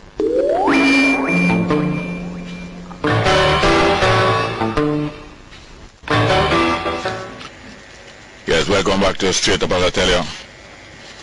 We will be having more and more of you people, you straight up correspondents, listeners, callers, and we digesting some of the possibilities, you know, instead of just turning over in our mind the things that are wrong and the things that offend us. And I have here with me Loy, who has always been a strong supporter, and not just a supporter like a political supporter, you know. She will tell us what she don't agree with and tell us what she don't like, and she don't care if you want to vex about that. But hello, Loy, again. But we more want to get to some of the things that we know that you have some ideas about. Even some of the first steps, because few people know solutions right through. But most human beings are gifted with at least being able to identify some first steps that people can take together, or even individually. Well, although the condition in Jamaica, you're also a mother. Right. Well, I don't think I could get Mother of the Year, or the decade, or for the time. I think I get disqualified after 3 straight years. But I can tell you though that parenting, being a mother, is the most difficult job in the whole wide world. And in life. I think so, because children don't come with a user handbook. Yeah.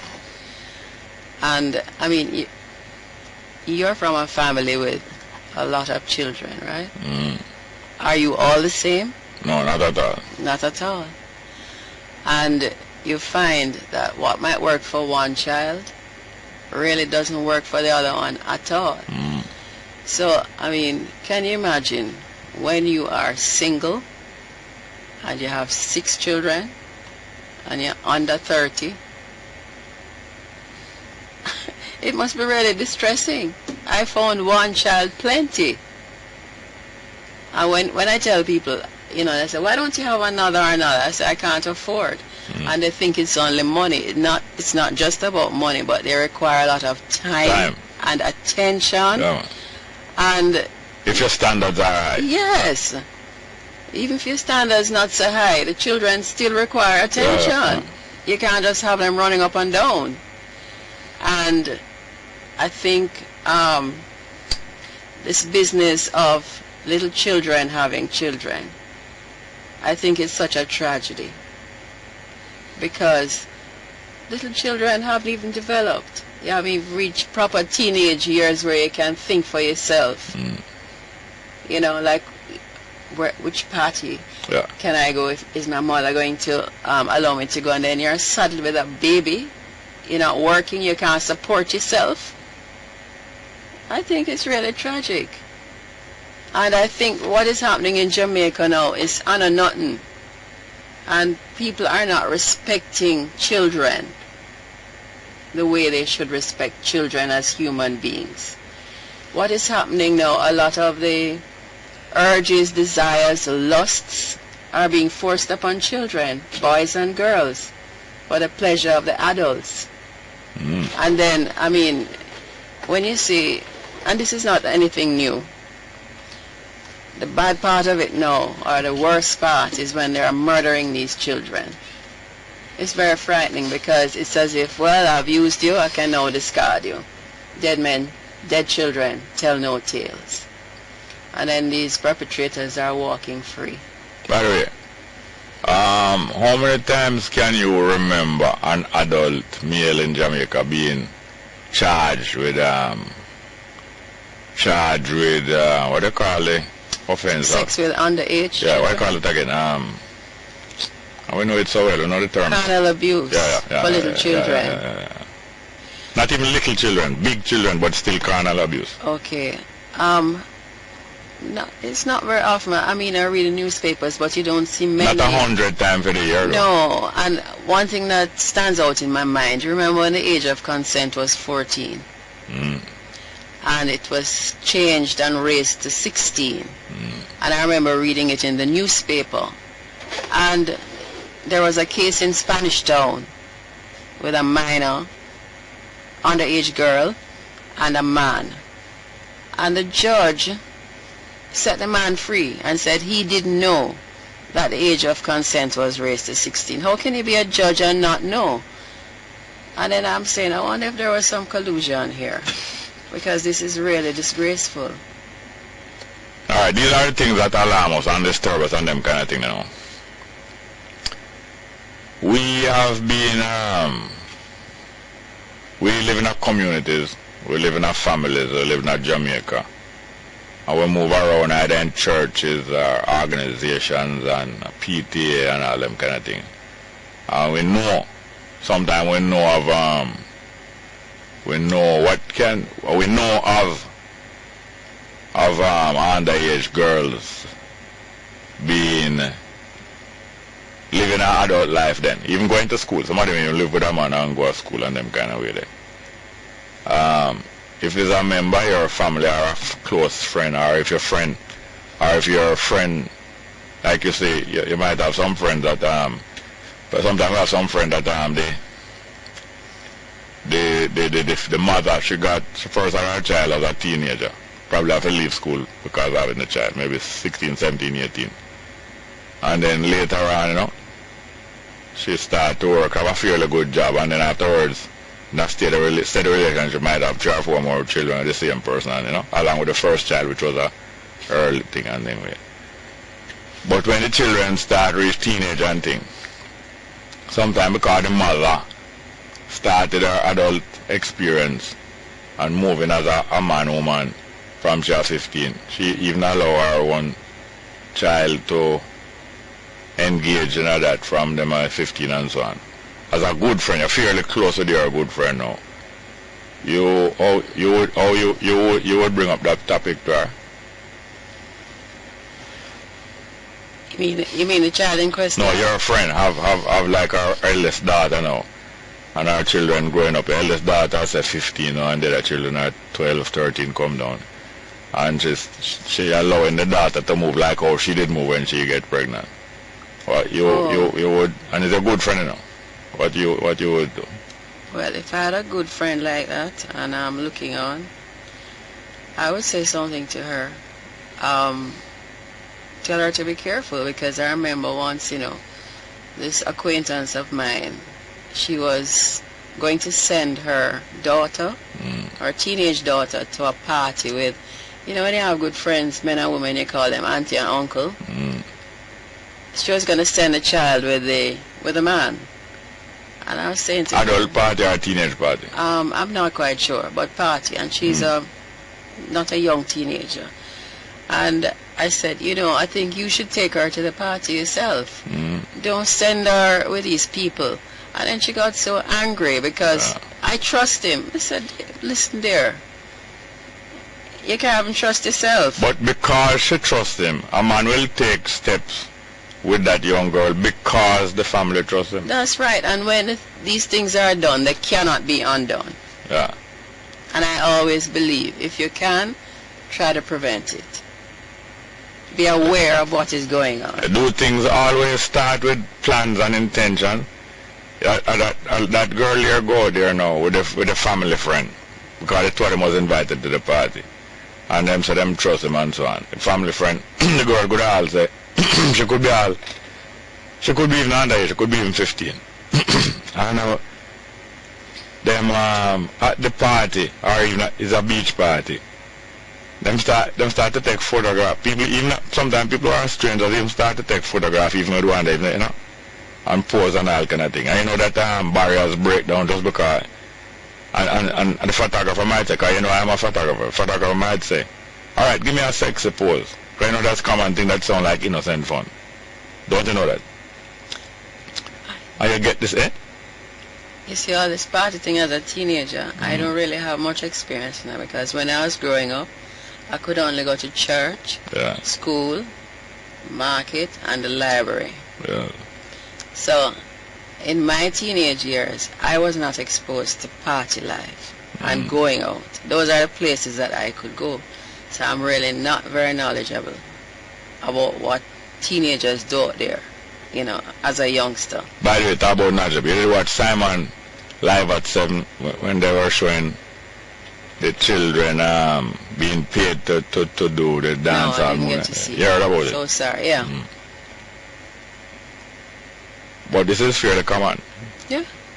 I mean, even in some places, you might have a child who can dance very well, and you hear, come Keisha, come dance for uncle. Yes, yes. Roll up your belly. Yes, yes. That kind of thing. And it seems to be all good fun.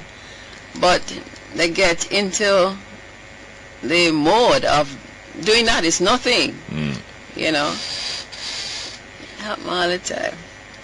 So how do we maintain friendship? If your friend don't want to talk to her about them thing there, you might refrain and say, boy, I'm not fast on them business. Well, sometimes I'm not very diplomatic. If I see something, I'm going to say it. Something that could be detrimental to the child. And you see, sometimes people allow things without even thinking. They're really not putting out their children, but they're just not thinking. You understand? So if you look and you see it, you make them aware that this is possible. And do you know that if you have two nice teenage daughters, even 13, 14, and them dance some nice way and some kind of way, the whole family could get invited back to a lot of parties just because you have two nice girls who can dance, and whole families get all kind of different likes because them have promising children. Well, maybe it's possible. But I hope, that parents become more aware that nobody can be trusted with their children, really. Always second guess. By the way, okay, now, you don't think people should teach their children how to bathe themselves? By what age should you have taught your child to bathe themselves properly, and them not take no little dry cleaner? Because first you have to get them comfortable with water and things. Because naturally children don't want in the shower and them will pretend like them bathe. But by what age you think you should teach a child to bathe? Alright, some children love to bathe, naturally. Some children don't love to bathe. But I think from they're very young and they can stand up, you teach them. You not just bathe them, but you tell them to clean out your ears, and wash your arm, and you let them do it, and then you do it, and then you rinse them off, and you keep guiding them until, and then you stand up and then you watch them do it now and say, well, you can bathe yourself. So by what age you think them should Well, do? it varies. I've been around a lot of children. But I remember with my child, I was able to teach him to bathe himself, and then when he got older, he was able to do it well By about what age? Could do it well, reliably. About 5, 6, six, around that age. Because usually you let them bathe in the evenings, right? And then you bathe them again in the morning. So allow them that chance to be independent when they come home and are going to bed. And then in the morning, you bathe them again and make sure that they're smelling good. Yes. All right. Well, let us take a break here now. It's bath time. Straight up.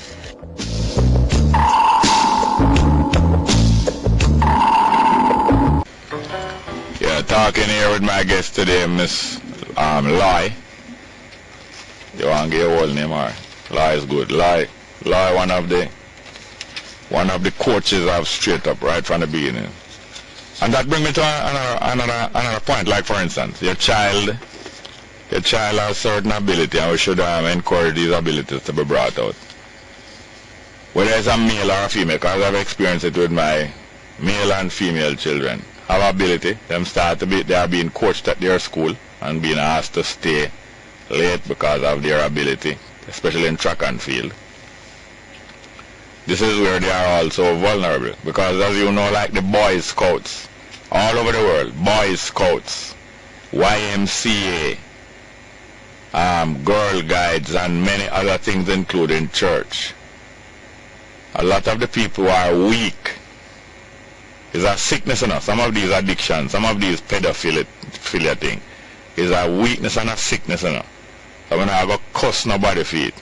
But some of these people are weak, and them do have the strength of character to resist, so they gravitate towards these places and become scout masters or senior scout or the cadets or so on, where they get to be in the company of the same people. You have people who even join certain professions like the warder's profession or the nurse's profession, especially for a mental hospital, because it gives them opportunity to make friends with people and have them friendly relationship and them indulge in inappropriate contact with the inmates and so on, because they are sick and weak. When I cuss them, I know that is a sickness and a weakness.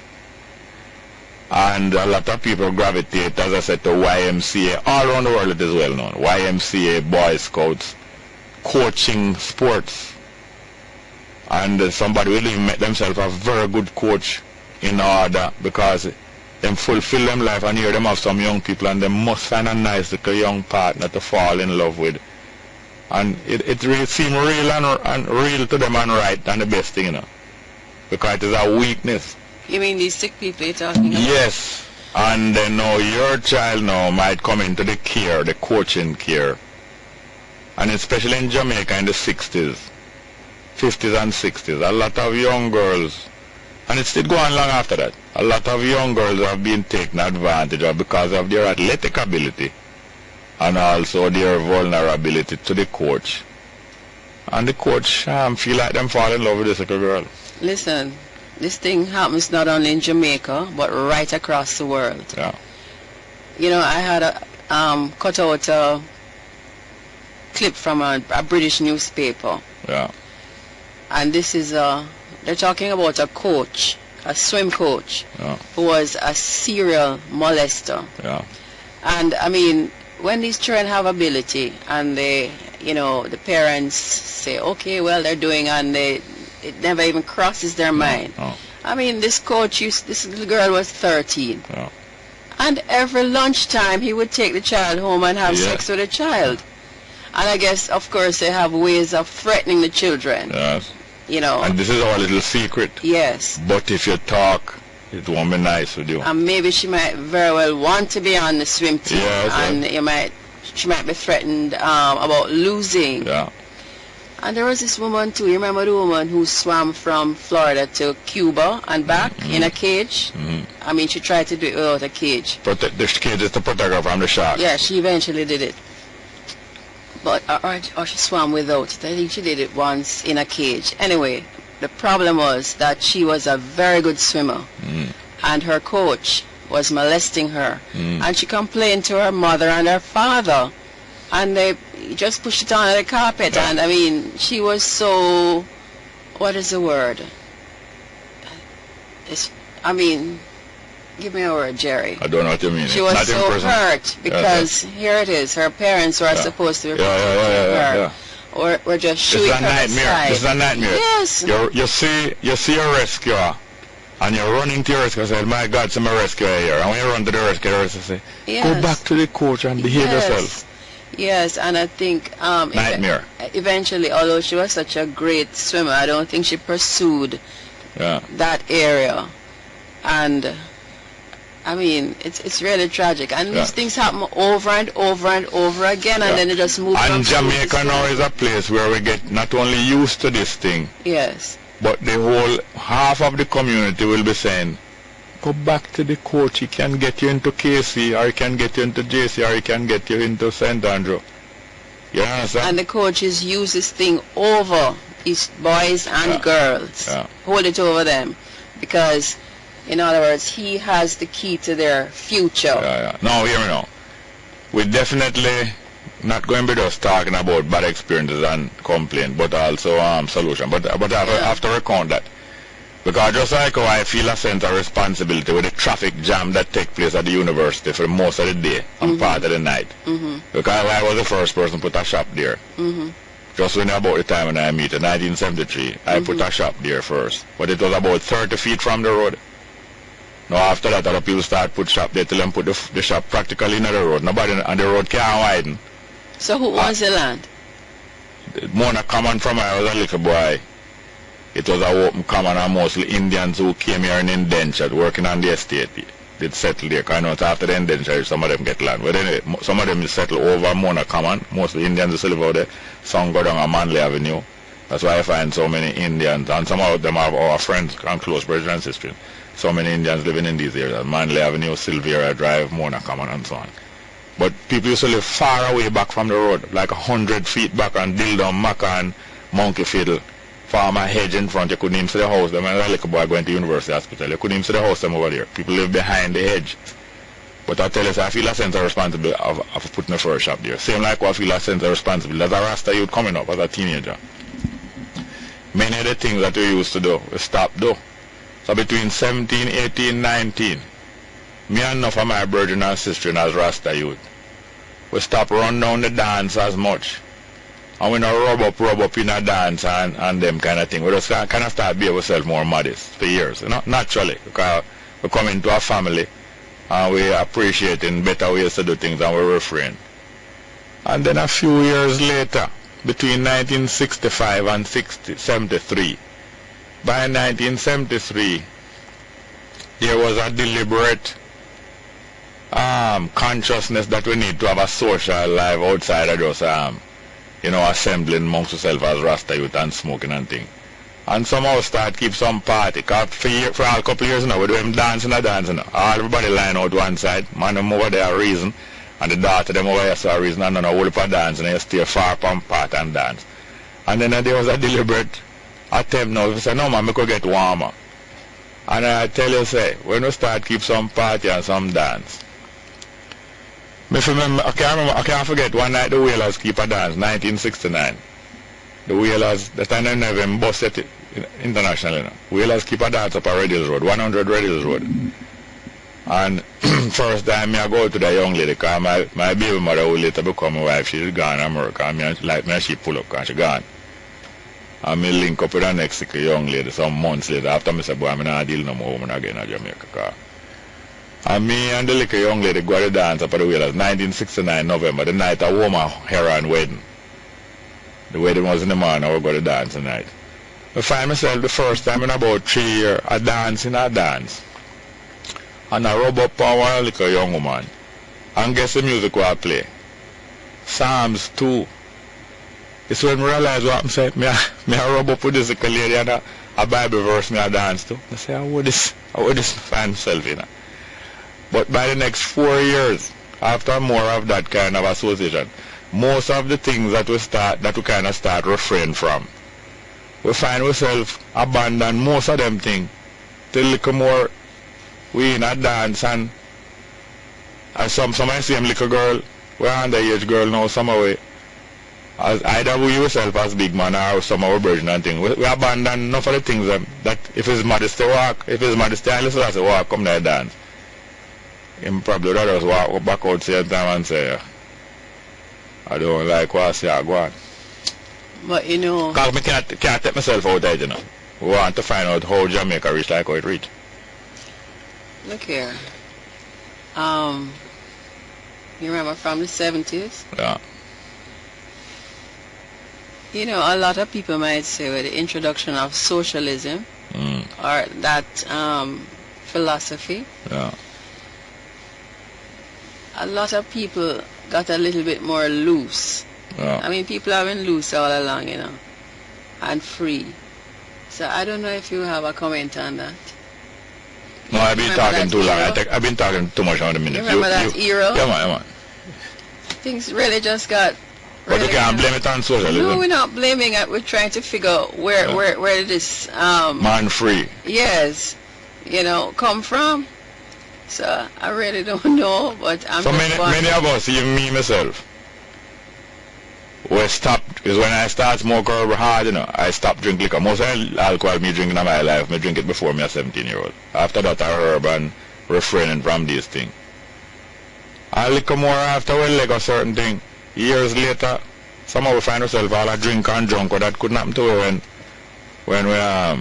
when we start live our own adult life and start take control of ourselves and behave ourselves certain way. Or maybe who used to watch over got lax. You don't so we can't take ourselves out of it. That's what I'm saying. First time we used to have certain guidelines. Yeah. And I mean that apparently used to be followed from the top right down. But so, you have some people used to try sabotage somehow, you know. So, some little uptown behavior now go out with, man. And try to make you feel guilty of having certain kind of upbringing or abiding by certain, and it was just coming from upbringing. We naturally did decide, say, no, we're not that, man. We don't think we should have really rub up on a woman till we get a dance with that woman. Some of the behaviors I really couldn't figure out because I'm not accustomed to them. I'm not a party person. Yeah. So I didn't really gravitate towards those things. But the main thing is this, we was young at the same time. But the little young ladies in our company, the little younger sister and younger brethren and little younger cousin and little young ras will come in. Enough of them at 14, 15 and less. Start get abused, but it coming like African way this man. But it was no African way. Let's go for the 10 AM headline news. After 11 AM headline news. After the news, we will have some text message and with callers, I don't know, going to interact with my guest Loy. Straight up. Welcome back to Straight Up. I'm your host, Jerry Small. And I'm a guest here today, one of Straight Up earliest coaches. You know that we enjoy and indulge in being coached and corrected and commended if it is possible, and criticized and guided and kept up to date by our listeners and correspondents. This is Loy, and she's here. I'm going to read some text messages as usual before we go back to well, before we come to the phone and allow you to interact with her, especially on this topic here. The topic not so strict, but the general direction you understand. Next one, hi Jerry, it's Brandy. Hope you have a productive day, and I'm enjoying listening to you. I waiting. Thank you very much. Next one. What is your take on David Cameron's victory? I mean, in England, the British Conservative Party has now won outright. In other words, them alone by themselves have enough seats to form a majority, so they don't have to join up with another party that they've been to do for the last few years. I don't have much take on it, but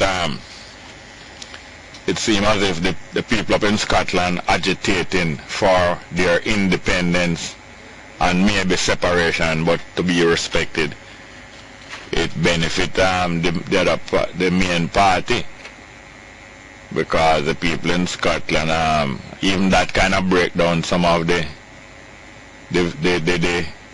seats of the other party who might have been a rival to the Conservative Party. You're going to see more of them kind of thing go on more place in the world. Next one. Fire truck cannot traverse those roads where most of the fires were. You don't know that. Yes, I know that. Now, if coffee is such a valuable industry in Jamaica, the money that coffee produce must fix the road them. Roads are for fire trucks to reach. That's one of the main reasons why roads are for them. It's not just a byproduct. It's not just by chance to say, okay, there's good road, the fire truck. You build a road so that people can get ambulance to reach them yard and reach back to the hospital, so that fire truck can get to come and go, so that police car can get to come and go, and so that the donkey them and the truck them who carrying out the coffee and the banana can get to come and go. That's what road built for. So fire truck, road must build for fire truck, so that fire truck can be in Mavis Bank. Road must build instead of money just thief. Road must build and maintain in Mavis Bank, because coffee a multi-million-dollar business. So road must build and maintain. No excuse. Because all who control money and taxes is buying per year for themselves and doing different things for themselves. We're not a joke with them people.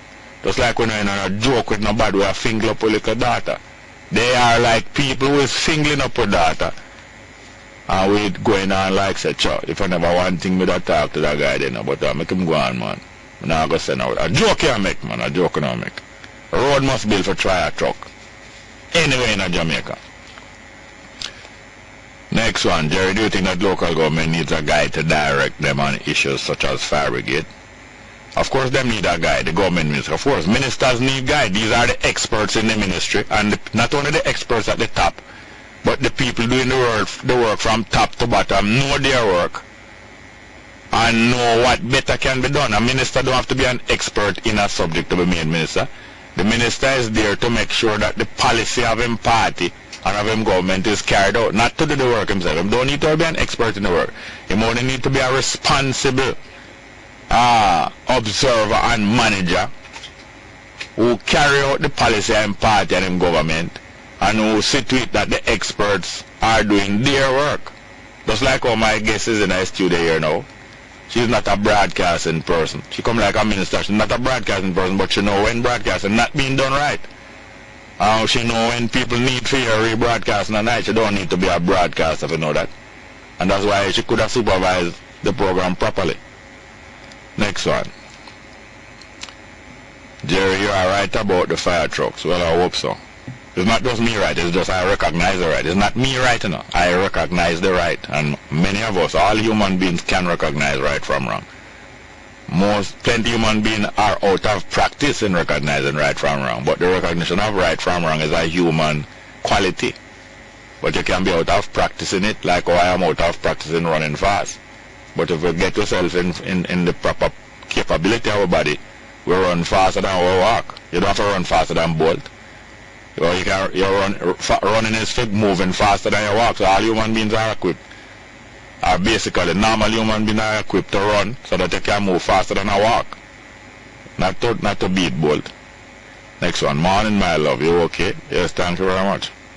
Next one. Jerry, the man that can't read and write. He and his wife get no children. The mother and father, they for them. No mother and father, they for them.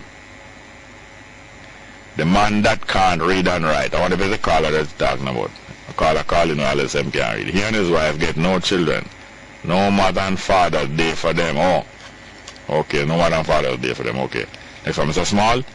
It take Wanga got less than a minute to call Mrs. Williams talk about he's really a GIS for the PNP talk show. No. Mr. Small, it take one got less than a minute to call Mrs. Williams talk show. He's really a GIS for the PNP. I think you mean after him leave the show, it take less than a minute to get on that show. Yeah, man, I'm a professional, man. Well, let's get back to the phone calls. Good morning and welcome to Straight Up. Hello? Morning, Jay. Yes, sir. Welcome. Talk it up. Morning, Loy. Hey, good morning. How are you doing, Garnet? I am good. You know why... Garnet, I can't hear you, though. You know who I always thought you were? Who? Anybody ever tell you say you sound like Dr. Carpenter? No. No, she's a sex therapist and Garnet minor out. Garnet minor are all over the place. Oh. Well, one of the time when you come and listen to the rebroadcast. Hold on. Dr. Karen Carter is not a sex therapist? Yeah. And your mind not roaming all over the place? No, not roaming all over the place. Right. You remember one time I tell you, you have a caller who she have a professional voice. Yeah. And then she have a at-home voice. Yes, yes. Believe me, at this morning now, me I get to pick up you see the equipment going on. Yeah. Equipment make a whole heap of this. Oh. But plenty things. Yeah. You said earlier about the 70s. And the 70s? Yes. The social barriers were taken down, but in some way a bit too far. That's right, got it. I was trying to find a way to put it. You just hit a nail on the head. And then they had this term called smaditization. Where everybody has somebody now, you know. Yeah. And whole heap of things just got loose from that time. I mean, the intention of the whole thing was good enough. Yeah, but listen, that's just 40 years, you know.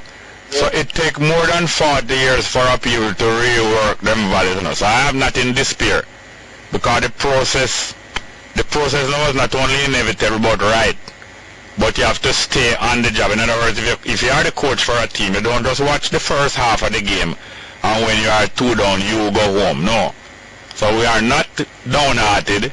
We are just going through the halftime, and we are going to coach and be present at the game right through. Yeah. Because if it took 2 generations to break down to where we are now, yeah, more or less it's going to take 2 or at least 3 to bring it back. Yes, and if it's even extra time, we are willing. We are going to win. Yeah. If it's even extra time, and if it is even sudden death, goal. Thank you very much, yes, sir. No, one more thing. Quickly. You mentioned that Law is not a broadcaster. Yeah. But she's a listener. Yes, sir. And we have a mentality in Jamaica where we think that, oh, the man will be the party, know more about party more than you will buy the party. Yeah. No, you are the taster. It is rubbish. No, you are the taster. You are the top expert, the taster. Exactly. Yeah, you are the top party company name? Tasty. Oh, Tasty, Taster. Yeah. Thank you very much. I did tell you that Law is a coach. Yeah. Thank you very much. A good one. Good morning and welcome to Straight Up. Hello. Good morning, Black Bongo Jerry. Yes, sir. Welcome. This is Colin. Thank you for your welcome, and big up to you and to Tanya and the entire crew, the listeners and the callers. Yes, sir. I am not going to stay long, and I am unfortunately behind the 8th ball. I was not able to be listening to the interview, but I do gather that it was interesting. So good morning, Loy, I believe. Hi, good morning to you. Hi there, Loy. And I will catch you on the rebroadcast late. Oh, it's Friday, I'm sorry. There won't be a rebroadcast. You have to see what you can do to let me be able to listen to it. I am looking forward, Jerry, to meeting and seeing you differently next week, Thursday. Please coordinate with Tanya to... Okay. We did get a message from you. Thank you very much. Thank you. Justin, right? Justin? I'd like to do quickly, Jerry, and let others have the airwaves, because I'm not disposed to talk long, fortunately for you. So I want to use the opportunity to give due recognition by a special shout out with appreciate love to the houses of Oliver Townsend. Oliver Townsend? Yes. So Caribbean Vacations, Mimona, and Barbara particularly. What about Knutsford Express? Oh, that is coming immediately. He has more than one house. I mentioned one house. So Knutsford Mobay, Kedon, the manager, and Sasha, his co-manager.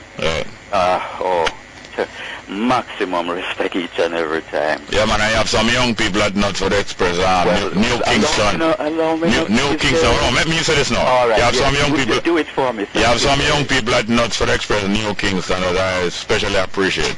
Yeah, go ahead. Because you saved me that part of my own speaking, and I do appreciate that, Jerry. Because yes, both Montego Bay and Kingston, the entire cruise. I don't know. I have not yet encountered the destination, and they spread all over the island by the day nowadays, practically. I haven't encountered an unpleasant experience. Okay, so OT, words don't do it. Yeah, man. So just stay same way, brightest and the best. All right. This is Colin. Thank you very much. We will talk more, Jerry. Thank you very much. Yes, sir. Yes, sir. Next one. Good morning and welcome to Straight Up, hello. Next one. Good morning, welcome to Straight Up, hello. Good morning. Yes, man, you can talk up some more, please, ma'am. I'm talking about, I don't know if it's my phone or if it's No, we've been having some difficulty in recent days. All right, keep it up as high as possible, please. Okay, this is for the first time calling your program. Yes? And I want to say that I agree with Garnet. Yeah. Miss Lloyd do sound like the psychologist. I can't hear you at all. She's saying that Lloyd sound like Dr. Karen Carpenter. Karen Carpenter, yes, sir. Yeah. And I must tell you that I enjoy your program. And most time we should remember that because of the cell phone thing, some persons old until them tell it run off and things. So I really like when you tell people to just get to the point. You like when I tell people, hold on, you like when I tell people what? To get to the point. Yeah. Right, stop going around the bush or the house. Yeah. And I must say, I should say I enjoy your program because I regret when it's finished. Because what? I regret when it's after finished. Okay. And me and mommy laughing most time. Laughing most time. Well, thank you very much here, ma'am. You're welcome, sir. Have a blessed day. You want me some pea soup. Because them say sometimes people get laugh at pea soup. I mean, pea soup without pigtail. One pea soup without pigtail to go. Blessings. Having to. Want to eat the cake and have it same way too. Thank you very much here, ma'am. Morning, welcome, Straight Up. No. Welcome, sir. Welcome. Me again. Yes, sir. You is a Red Hills Road man? Me? Certain hours and certain day of the years. Used to? Yeah, I know. Used to more and little less now, yeah. More and less, yeah. You know that I walk from Manning-Hill Road, right at Glen Drive. You're supposed to know Glen Drive, you know? Then I must have mean. Walk from the town, you know. That's a simple business, man. That's at the time when you have a street car. That's a walk in the park. You know 44 Whitehall Avenue. Yeah, man, I mean. A dance hall. Yeah, man, I mean. You know Upper Center? Yeah, man. Oh, you know Adman Lane? Yeah, man. You know the center on a Grand Fen? Oh, you know Adman Lane, though? Yeah, man. Oh. Yeah, man, them the place. You know 132? Where is road? Harrigan. That asked about Harrigan used to work for one truck. You know Adisha? Yeah, man. You know Byron Champagne? Them there for the people. That a banker. Oh. You know Sprangy? If me a writer, you know, me could write a book. Oh, you're a reader. Man. The whole of Barbican when we used to go look Mango, Heavendale. Yes. And why so much Indian live from Whitehall Avenue to ready? Man. Oh, well. The most mango did I have. Alright, yes. A mango what, man? A mango what? Alright, you know the little Anglican church at Kansas Spring before you reach the market? You mean the one now? A little tiny church. A little tiny Anglican church. That was built specially for the Indian where bring come to Jamaica come work. But no church never keep in nice. Yeah, joke you, man. I must have one a few times, Mr. Sir. It's because, you take care. Thank you very much. When a man call and them say man can't read, you have to watch them foot. You take heed. You take heed. And what we are going now. Thank you very much, yes, Here. 21 pipe salute for Paragon. Good morning. Welcome to Straight Up. Good morning, welcome, Straight Up. Hello? Next one. Yes, live. We run some numbers because I know say some people glad that you are here still like myself. Yeah? Go and run the numbers. We have a call here. Good morning, welcome to Straight Up. Hello? Hello? Good morning, Mr. Yes, ma'am. Yes, ma'am. Good morning. This is Loy as well, you know, and you have a Loy in your studio. Yes, but you're the English one. Yeah. You're the English one. Yeah. No, me the Jamaican one living in England. Yes. I wanted to talk to the thing about young people traveling by themselves. Yeah. I sent my children to Jamaica to go to school. I sent my daughter to Western and I sent my son to Knox. Yeah. And up until one of them was 8 and one was 11. Yeah. And up until the time when they were 16, they were booking their flights and coming back on here to Jamaica, you know. Them booked them one flight? Yeah, they booked my son in the last lot booked his flight on an electronic ticket. You know? Yes, so who paid for it? Who paid for it? You talk to her, man. Talk to her, man. And who paid for the tickets? Near to the mic. Who paid? What I did, I actually sent the thing down to him and he paid it. And then sometimes his grandma paid and whoever they were with. But up until they were 16, when they returned eventually to London, they were actually traveling and booking and everything and doing their own things.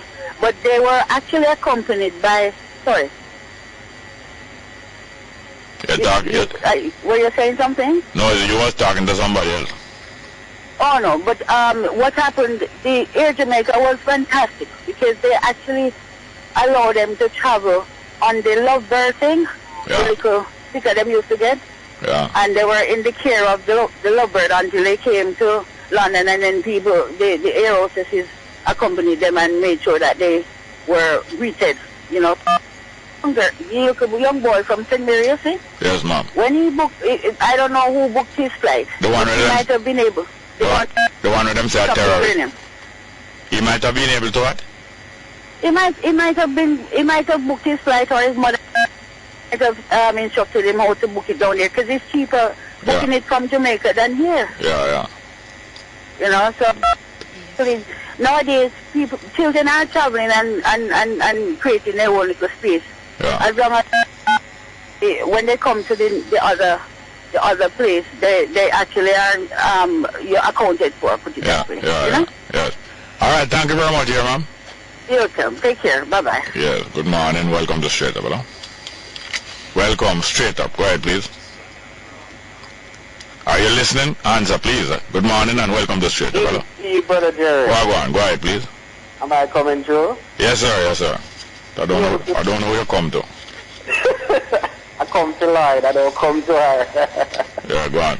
Still that, how you doing? Good morning. How are you doing? Can I say a pre-Mother's Day to you? Oh, thank you. Absolutely. Well, Jerry, I'm sorry I get this a late today. I didn't want to put a cancer song to all the mothers, especially the single parents. The name of the song is Single Parent by Bujo. Oh, yeah? You know, so when Bujo dig deep, you know? Yeah. And that song that resonates, you know? Yeah. Yeah. Jerry, I get to understand that the old thief, the guys in high school bus man. Guys in high school, brand new coaster bus. Well, I'm going to fire upon them, you know, but I won't get it back. Somebody nearby know what are going on, and somebody escort them. Somebody what you call it, a convoy them. For real, I believe so too. It's not far-fetched. Coaster. Yeah. I want to question at you. And some other coaster driver or bus owner. Yes. Have to watch themselves. Absolutely. Yes, my sister, I want to question at you. I've observed, and believe you me, I'm sure I'm not alone. I'm sick and tired of being sick and tired of every so often when another gruesome incident happens of sexual abuse or some other part of our children. You hear this hue and cry and some big pretty speech about what should be done and what must be done and what will be done. I believe that the people of South Korea and their government love their children, you know. You know, so them tired of the whole talk business and decide to take some serious action. if a man sexually molests a child in South Korea, my dear, they give them chemical castration. My God. Never will they ever rise to that occasion again. I want to get your opinion on that. All right, what I say is this. You notice how the laws are created in Jamaica? Yes. And who created them? Yes. And you notice that there are always some loopholes to protect perpetrators? Indeed. All right, I'm not going to say any more. Yes. The only thing that, not the only thing, but the main thing that I require to know, what is the level of trial and proof and evidence in Korea? That's all I want to know, because, you know, it can be, you can just push a string through and don't really have no proof, but you can have other places where they have a stringent level and a high standard of proof and so on. But thank you very much, yes, sir? Indeed. Yeah, man, next call. Good morning and welcome to Straight Up, hello? Jerry. Welcome, welcome. Bless up yourself, sir. Well, welcome, sir. More strength and more life. Thank you, thank you. The work we have performed, we just want to profit them where I like some things in the way it can make it strength to black people, to uplift them black consciousness. So that them are aware of the true identity towards humanity in equal rights and justice. But you can't please all. No. So the manifestation of your works, you have to justify the truth within you to be justified unto humanity. Yeah. For equal rights and justice. I mean, you have a subject to scrutiny also. Yes. Observation. Observation. So none of us is above being examined or above question. No one is beyond or above question. The more you perform right, the more you can face questions. So it is ridiculous to talk about my integrity is beyond question. I lie, I tell. Nobody's integrity is beyond question.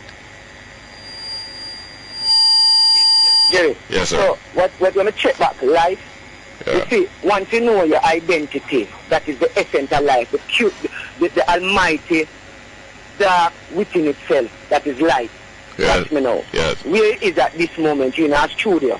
Yeah. And the studio within you have light and you have the dark right there. Yeah. The dark is the reflection. When the light shines on your body, the dark is the body black the days of the light. Why you see the dark behind you? Is the dark is the reflection of the supreme identity that is always there. So you have to search for the supreme. Because the supreme is everywhere can be seen. Yeah. It's how you acknowledge the supreme for what the supreme identity is. That is the truth about life. Yeah. So the power where you have within the communication to a level, means to identify the supreme identity. That when I'm going to talk to you, you can say, see yourself then, go check yourself before you wreck yourself. Yeah. So that spiritual consciousness towards life. The chain has taken off our ancestors' feet, but mentally you're trapped to not know the truth about life. Mentally, yes. Mentally, we have to stir ourselves. We have to stir ourselves. It's like no chain on you, but because you don't stir yourself, you don't realize. And then if you stir yourself, you say, but kiss my neck, man. Somebody come loose a chain. Well, yes, sir. Thank you very much for the encouragement. That is the identity of the light and the dark, because the source must be in front of everyone, you know. That's something we have to search for, because the truth set you free. But what to acknowledge the truth has to be free about yourself. Yeah. So you have to first cleanse yourself before you can cleanse certain consciousness with to other people within themselves. So I said, see the way there, you know, see the truth there, you know. They have to look to that, you know. And if they're willing to humble to be aware of the subconsciousness towards righteousness, Jerry, big up yourself here, man. Thank you very much. More strength and more life. Thank you very much. In the present of the dark and the light. Bless up the universe. Thank you very much, yes, Good morning. Welcome to Straight Up, hello. Morning, welcome. Why, please? Yes, sir. Hello. Good morning, Mr. Jerry, Brother Jerry. This is Yvonne. Yvonne, what? Ashanti, Oasis. Whoa. I tell you. Lord, my favorite brethren for over 40 years. I tell you, Yvonne, hope. Yes, so you do. Fine, thank you, and she have some daughters there, two fine daughters, where Mutabaruka inherit from her, and my mother used to teach her, you know, lie. True. You know her too, you know? Yeah. How are you doing? I'm going that route. I'm fine. I just called to invite you and your radio audience to the only of its kind in Jamaica, the fully vegetarian brunch. For mothers? For mothers. And fathers can come to, because you have some fathers who mother, you know. Yes, it's Bremer Avenue, no? Number 12, yes. 12 Bremer Avenue, Sunday. Yes, and we're having only for entertainment. Yeah. Like Kabaka, Pyramid. Myers. Hold on, name it slow. Kabaka Pyramid? Yes, he's going to be there. And Benji Myers?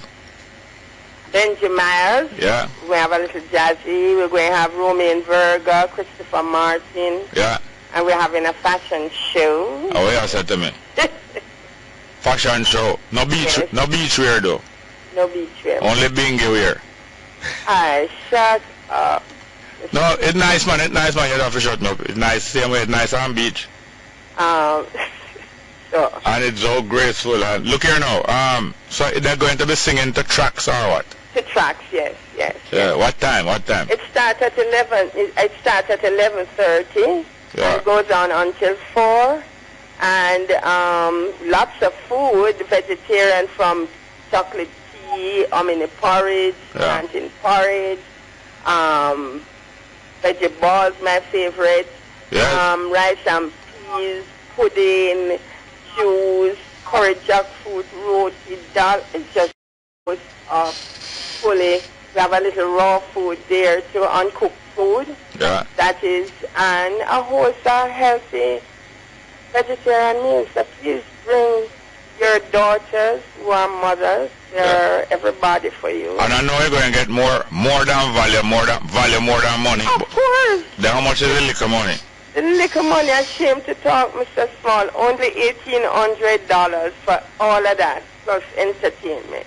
Yeah. Can't find it nowhere, but we want people to eat healthy, and we don't want to kill nobody. We want people to learn to appreciate other things. I'm not saying you mustn't eat, but you just want people to learn how to appreciate healthy meals, and it don't taste bad and so-so. All right. Exciting vegetarian. So don't you remember our sister-in-law, Sister Loy? Loy. Wait. You're Norman. You know, pay your respect to her, whether you know her or not. You know her? Loy, I know her, all about Loy. Me want to know which one of the Loy. All right. I just want to say good morning to you. Yes. And I've been listening to your advertisement. Advertisement, him just giving me, it's not really advertisement. Yeah, man, and I'll tell as many people as I can. Please do, my sister. Okay, darling. Yes. And we have to talk on different topics, Jerry, not away from food, eh? Yes, ma'am, yes, ma'am. Yes. And I'm glad you say you have some vegetables, because not everybody wants to be invited to know Governor General Balls. And I was going to talk about the thing we're keeping up at the Governor General place Sunday too. Because our sister keeping a picnic and friends 2K and 5K cross-country race at King's House Sunday morning, 6:30. Oh, that's good. So after they leave there, they can come to Ashanti. Yes, but you want to drag them away from the Governor General. Well. No, I don't want to drag. Oh, he's having food. No, he and the Governor General and his boss that him keep at Christmas time have nothing to do with this road race. Okay. I have nothing to do with this road race. So my sister name again, she was here the other day, man. She'll keep it Nora Blake. Nora Blake. She have a thing for the Greater Maxfield National Picnic Friends. Oh, that's great. 2K and 5K country road race at King's House Mother's Day, Sunday morning, 6:30 to 9:30, all kind of thing. Yes, and if you pay $1,300, you can carry a child in the race too. Okay. And you too, you know. Yes. And special needs race, and adult run and walk, and cyclist race, and dual talent, cyclist, cross country and 5K and jump around for the children, bounce about and jump around. All kind of different thing. So if you never go on the Governor General Balls at King's House, you can get for going to King's House, same way just by going at the 5K race. And when you're done now, you can go refurbish down at Ashanti with vegetarian balls and make the Governor General get to keep 3 months. Okay, shut up. That is 12 Bremer Avenue. Yes, ma'am. Yes, sir. So I'm looking forward to see you this morning. Yes, ma'am. Thank you very much. Okay, have a blessed day and thanks very much. Well, go on. All right, so see me later, please. Yes, ma'am, although you are not an alligator, we'll see you later. There is. Thank you very much, yeah? All right, love. Yes, well, we're going to take a couple more phone calls and we're going to talk for 5 minutes with Mackie Contrast. I'm here from Montego Bay. All right, round the island. But we have some phone call. Mackie, what go on? All good, eh? Talk about the thing, man. You know, we all good, you know. We have to be. And who that? He's a friend of mine, Benjamin, another artist passing through the town. Okay, you soon get to talk to you. Yes, welcome back to Straight Up. Go ahead, please. Good morning. Good morning and welcome to Straight Up. Take the next one. Hello? Good morning, Jerry. How are you doing, ma'am? I'm fine, thank you. I keep getting cut off, I don't know what's up. Yeah. And good morning to your guest. Is it Loy? Yes, ma'am. What's Loy's last name? Hi, good morning. How are you doing? What's your last name? Gordon. Gordon. Have you got a website? No, I haven't. Okay. You're a counselor or a coach? Yeah, she's a coach. Yeah. Social graces and all different kind of things. Wonderful. Just up my street. Yeah. It's really the questions are to Loy, Jerry, if you don't mind. Yeah. Loy, Yes, don't you think here in Jamaica right now they should implement a special check when working for children in schools, whether it's police, schools, hospital, community work, children. Like food and glass permit. You're working with children, exactly. You have to pass a certain standard of yes, ma'am. And to be properly checked before they work with children, don't you think so? Right, you mean to check their records to make sure that they're not child molesters and so on? Or abusers in any way, because yes. I'm telling you, I've worked with children from 1980s up until 2011 before I came back out here. Yeah. And every year we all have to have a police check form. Yeah. Every year renewed like your driving license. Yes, because the people who have this weakness, they always want to go back to where the low-hanging fruit are, and you know, that lovely playground in the sky, and you know.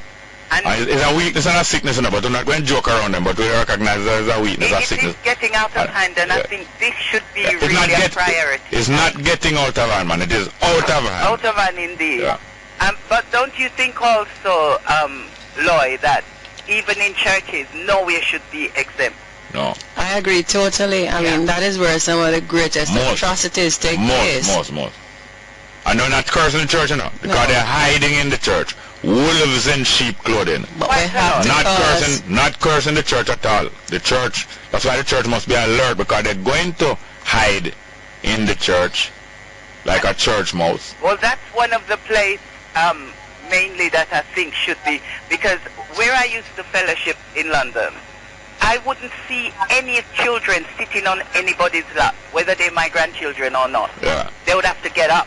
Yeah, man. You know, and I would call it to the attention. Don't you think there is enough seats here for these children to sit in? Yeah. You know, so I think we should really try some more to get that going and as fast as possible. Yeah, man. Whether a Rasta church, Anglican church, anywhere, Islamic church, or any church, any place, any time, as long as they work with. Because me and Lai and others have experienced it.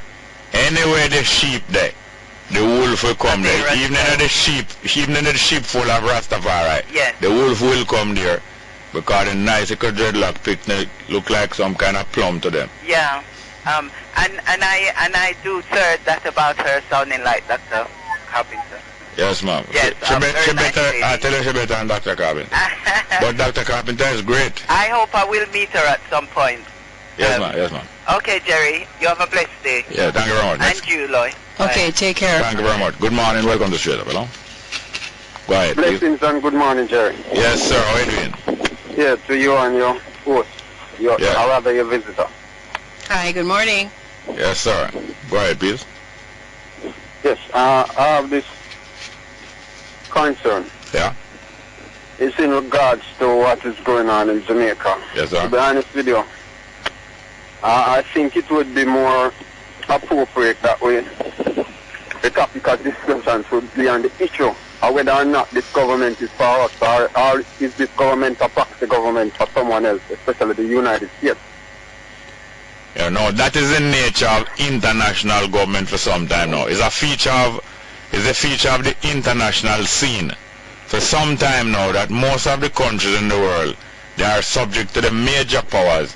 And between 1985 and now, United States has been the only superpower. But you see China almost fully accredited as another superpower. And they might have a couple more right, because Russia flex. But you know, usually the whole world is dominated by 2 or 3 or 4 forces, and the rest of the hundreds of people. Let me get to this point quickly. Yes, and I wonder why the legal fraternity are not alarmed. Legal fraternity? They are now exporting our citizens to go on trial and to be sentenced in the United States.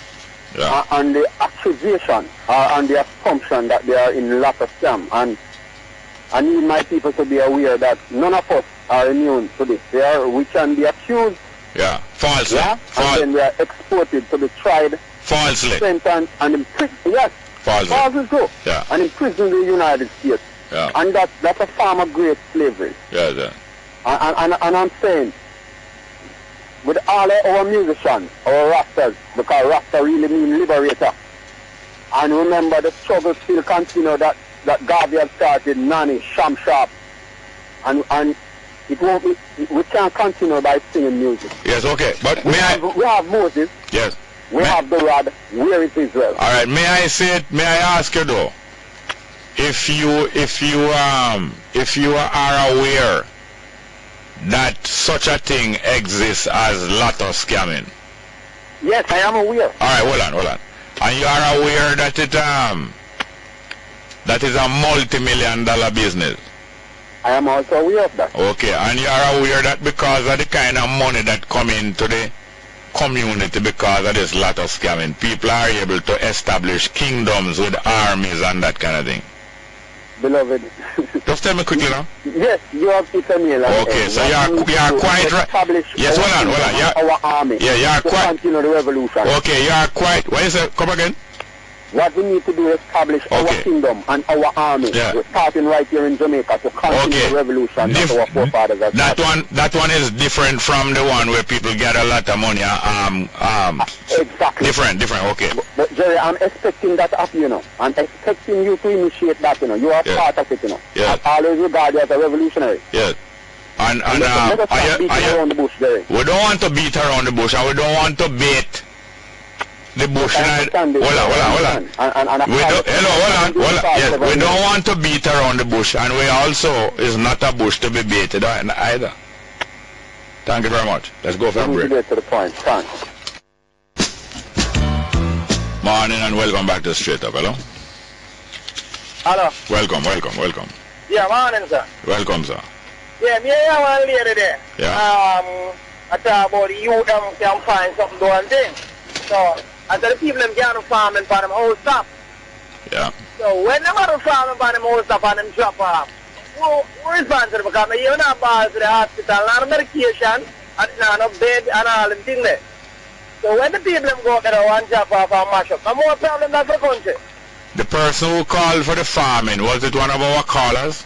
Yes, sir. I think at least the program all the while, school tell you where you claim to live out of Bellevue. Oh. Well, that's why she's out there.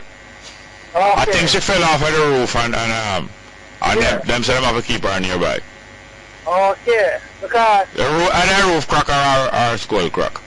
And when the people find that them drop off and them go there and the little rotten zinc them out there now, damage up on the roof, start to leave. Yes. What we have to the people and furniture inside of the house? Yes. Look here, you can call back. You have a lot of things, a good points you make. You can call back early tomorrow. No, not Saturday. No. Yes, because you call Saturday now, most people wouldn't be listening. Yeah, I want she's listening. Eh? I hope that lady is listening. Yes. And I hope she will get her medication over the weekend so that she can call back. Yes. And I'm glad you cracked the case. Thank you very much. Yes, sir.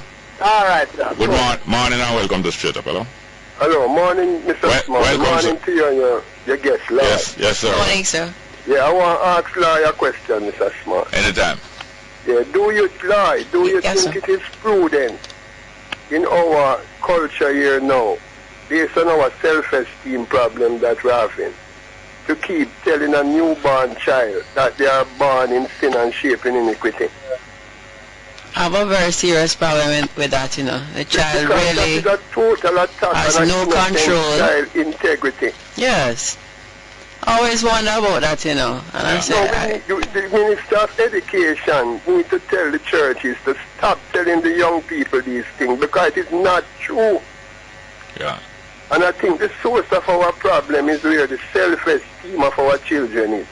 Most of them, they look in the mirror and they don't even like what they see. They feel guilty of something. Yeah. Yeah. Yeah, another thing, Loy, you see? You see there's a psychological effect on our people when it comes to the Bible. Yes. Somebody would prefer to read the Bible page by page than to read an economics book or an accounting book. I think parents should encourage their children psychologically to treat every book with respect, just like how they treat the Bible. Because it's really information we need to see.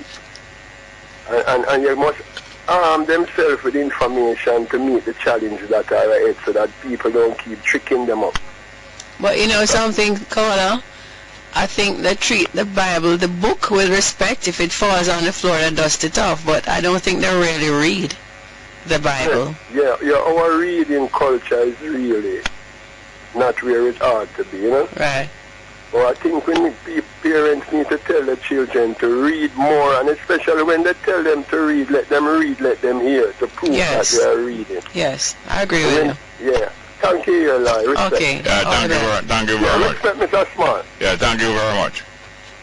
All right, well, we're winding down to the end of the show.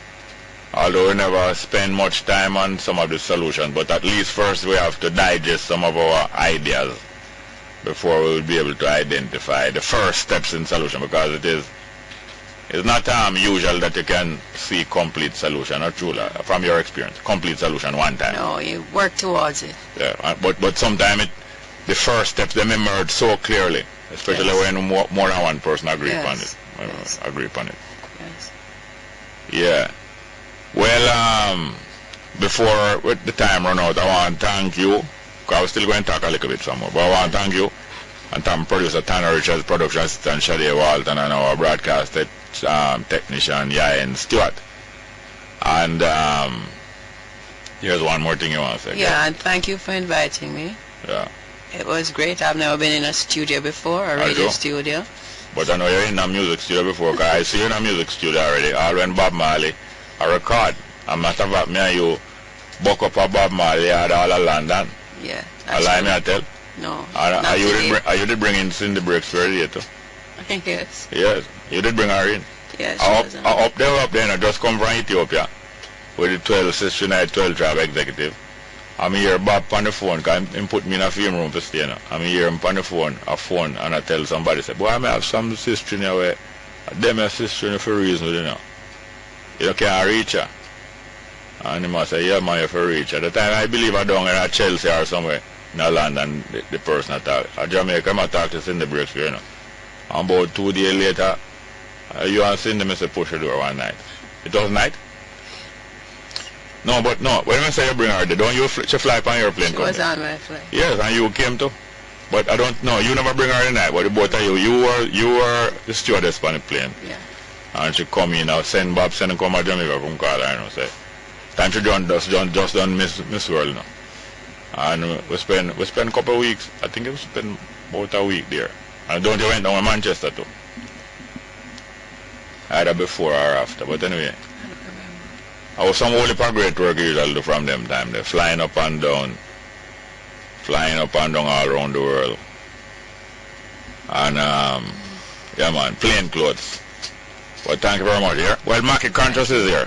What go on, Mackie? Yeah man, respect. You know, once we're in a town, we have to try to pass through places like these, because we listen from a distance. Now we get the opportunity to be close. We just want to make the people know this year I have a song in the top 10 at the festival. Yeah.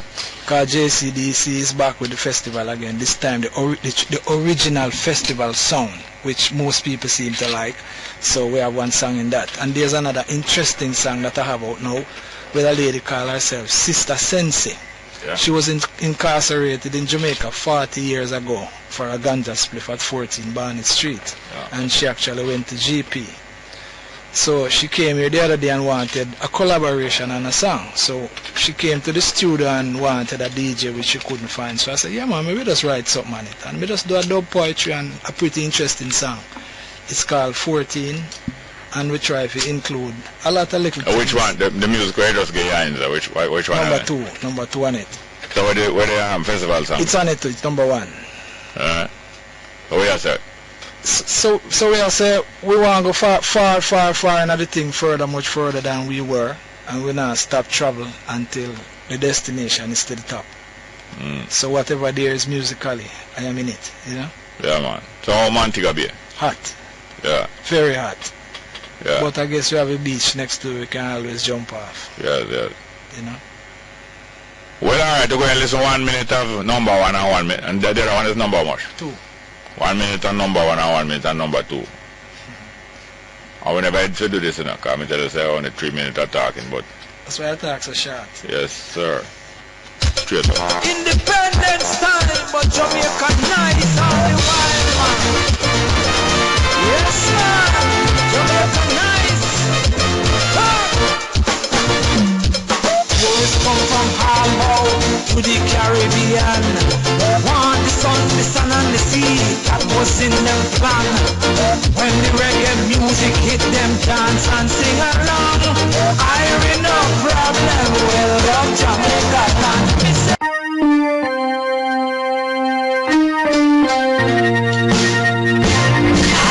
Come back here after all this year, and me can't forget. Though I don't regret how them lock me down in a this your town. Never know the land, never overstand, but I loved her in captivity.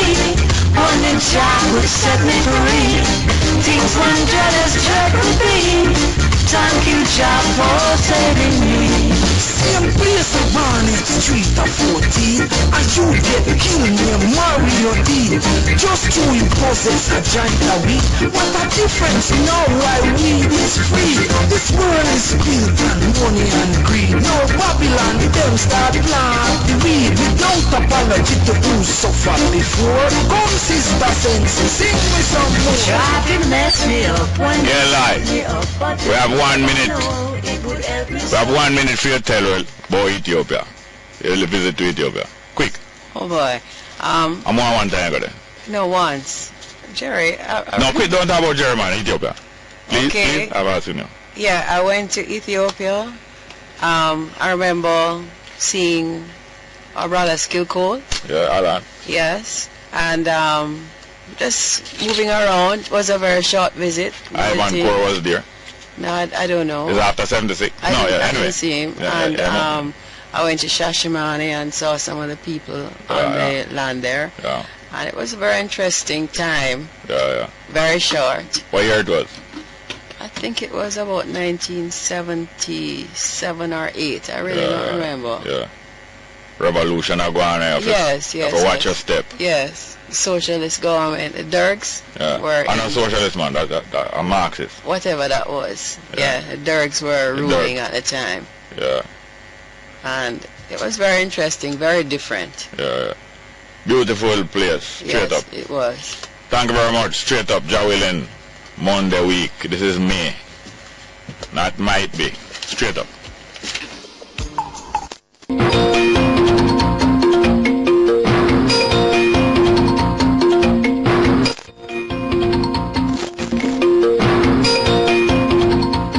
Afternoon. It's Friday, May 8th, with the 12 o'clock newscast here on Newstalk 93 FM.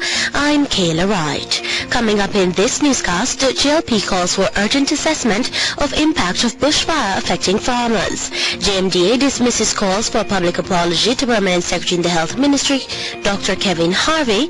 Electoral Office of Jamaica working to prepare polling system for local government elections, and police continue search for abducted 6-year-old girl.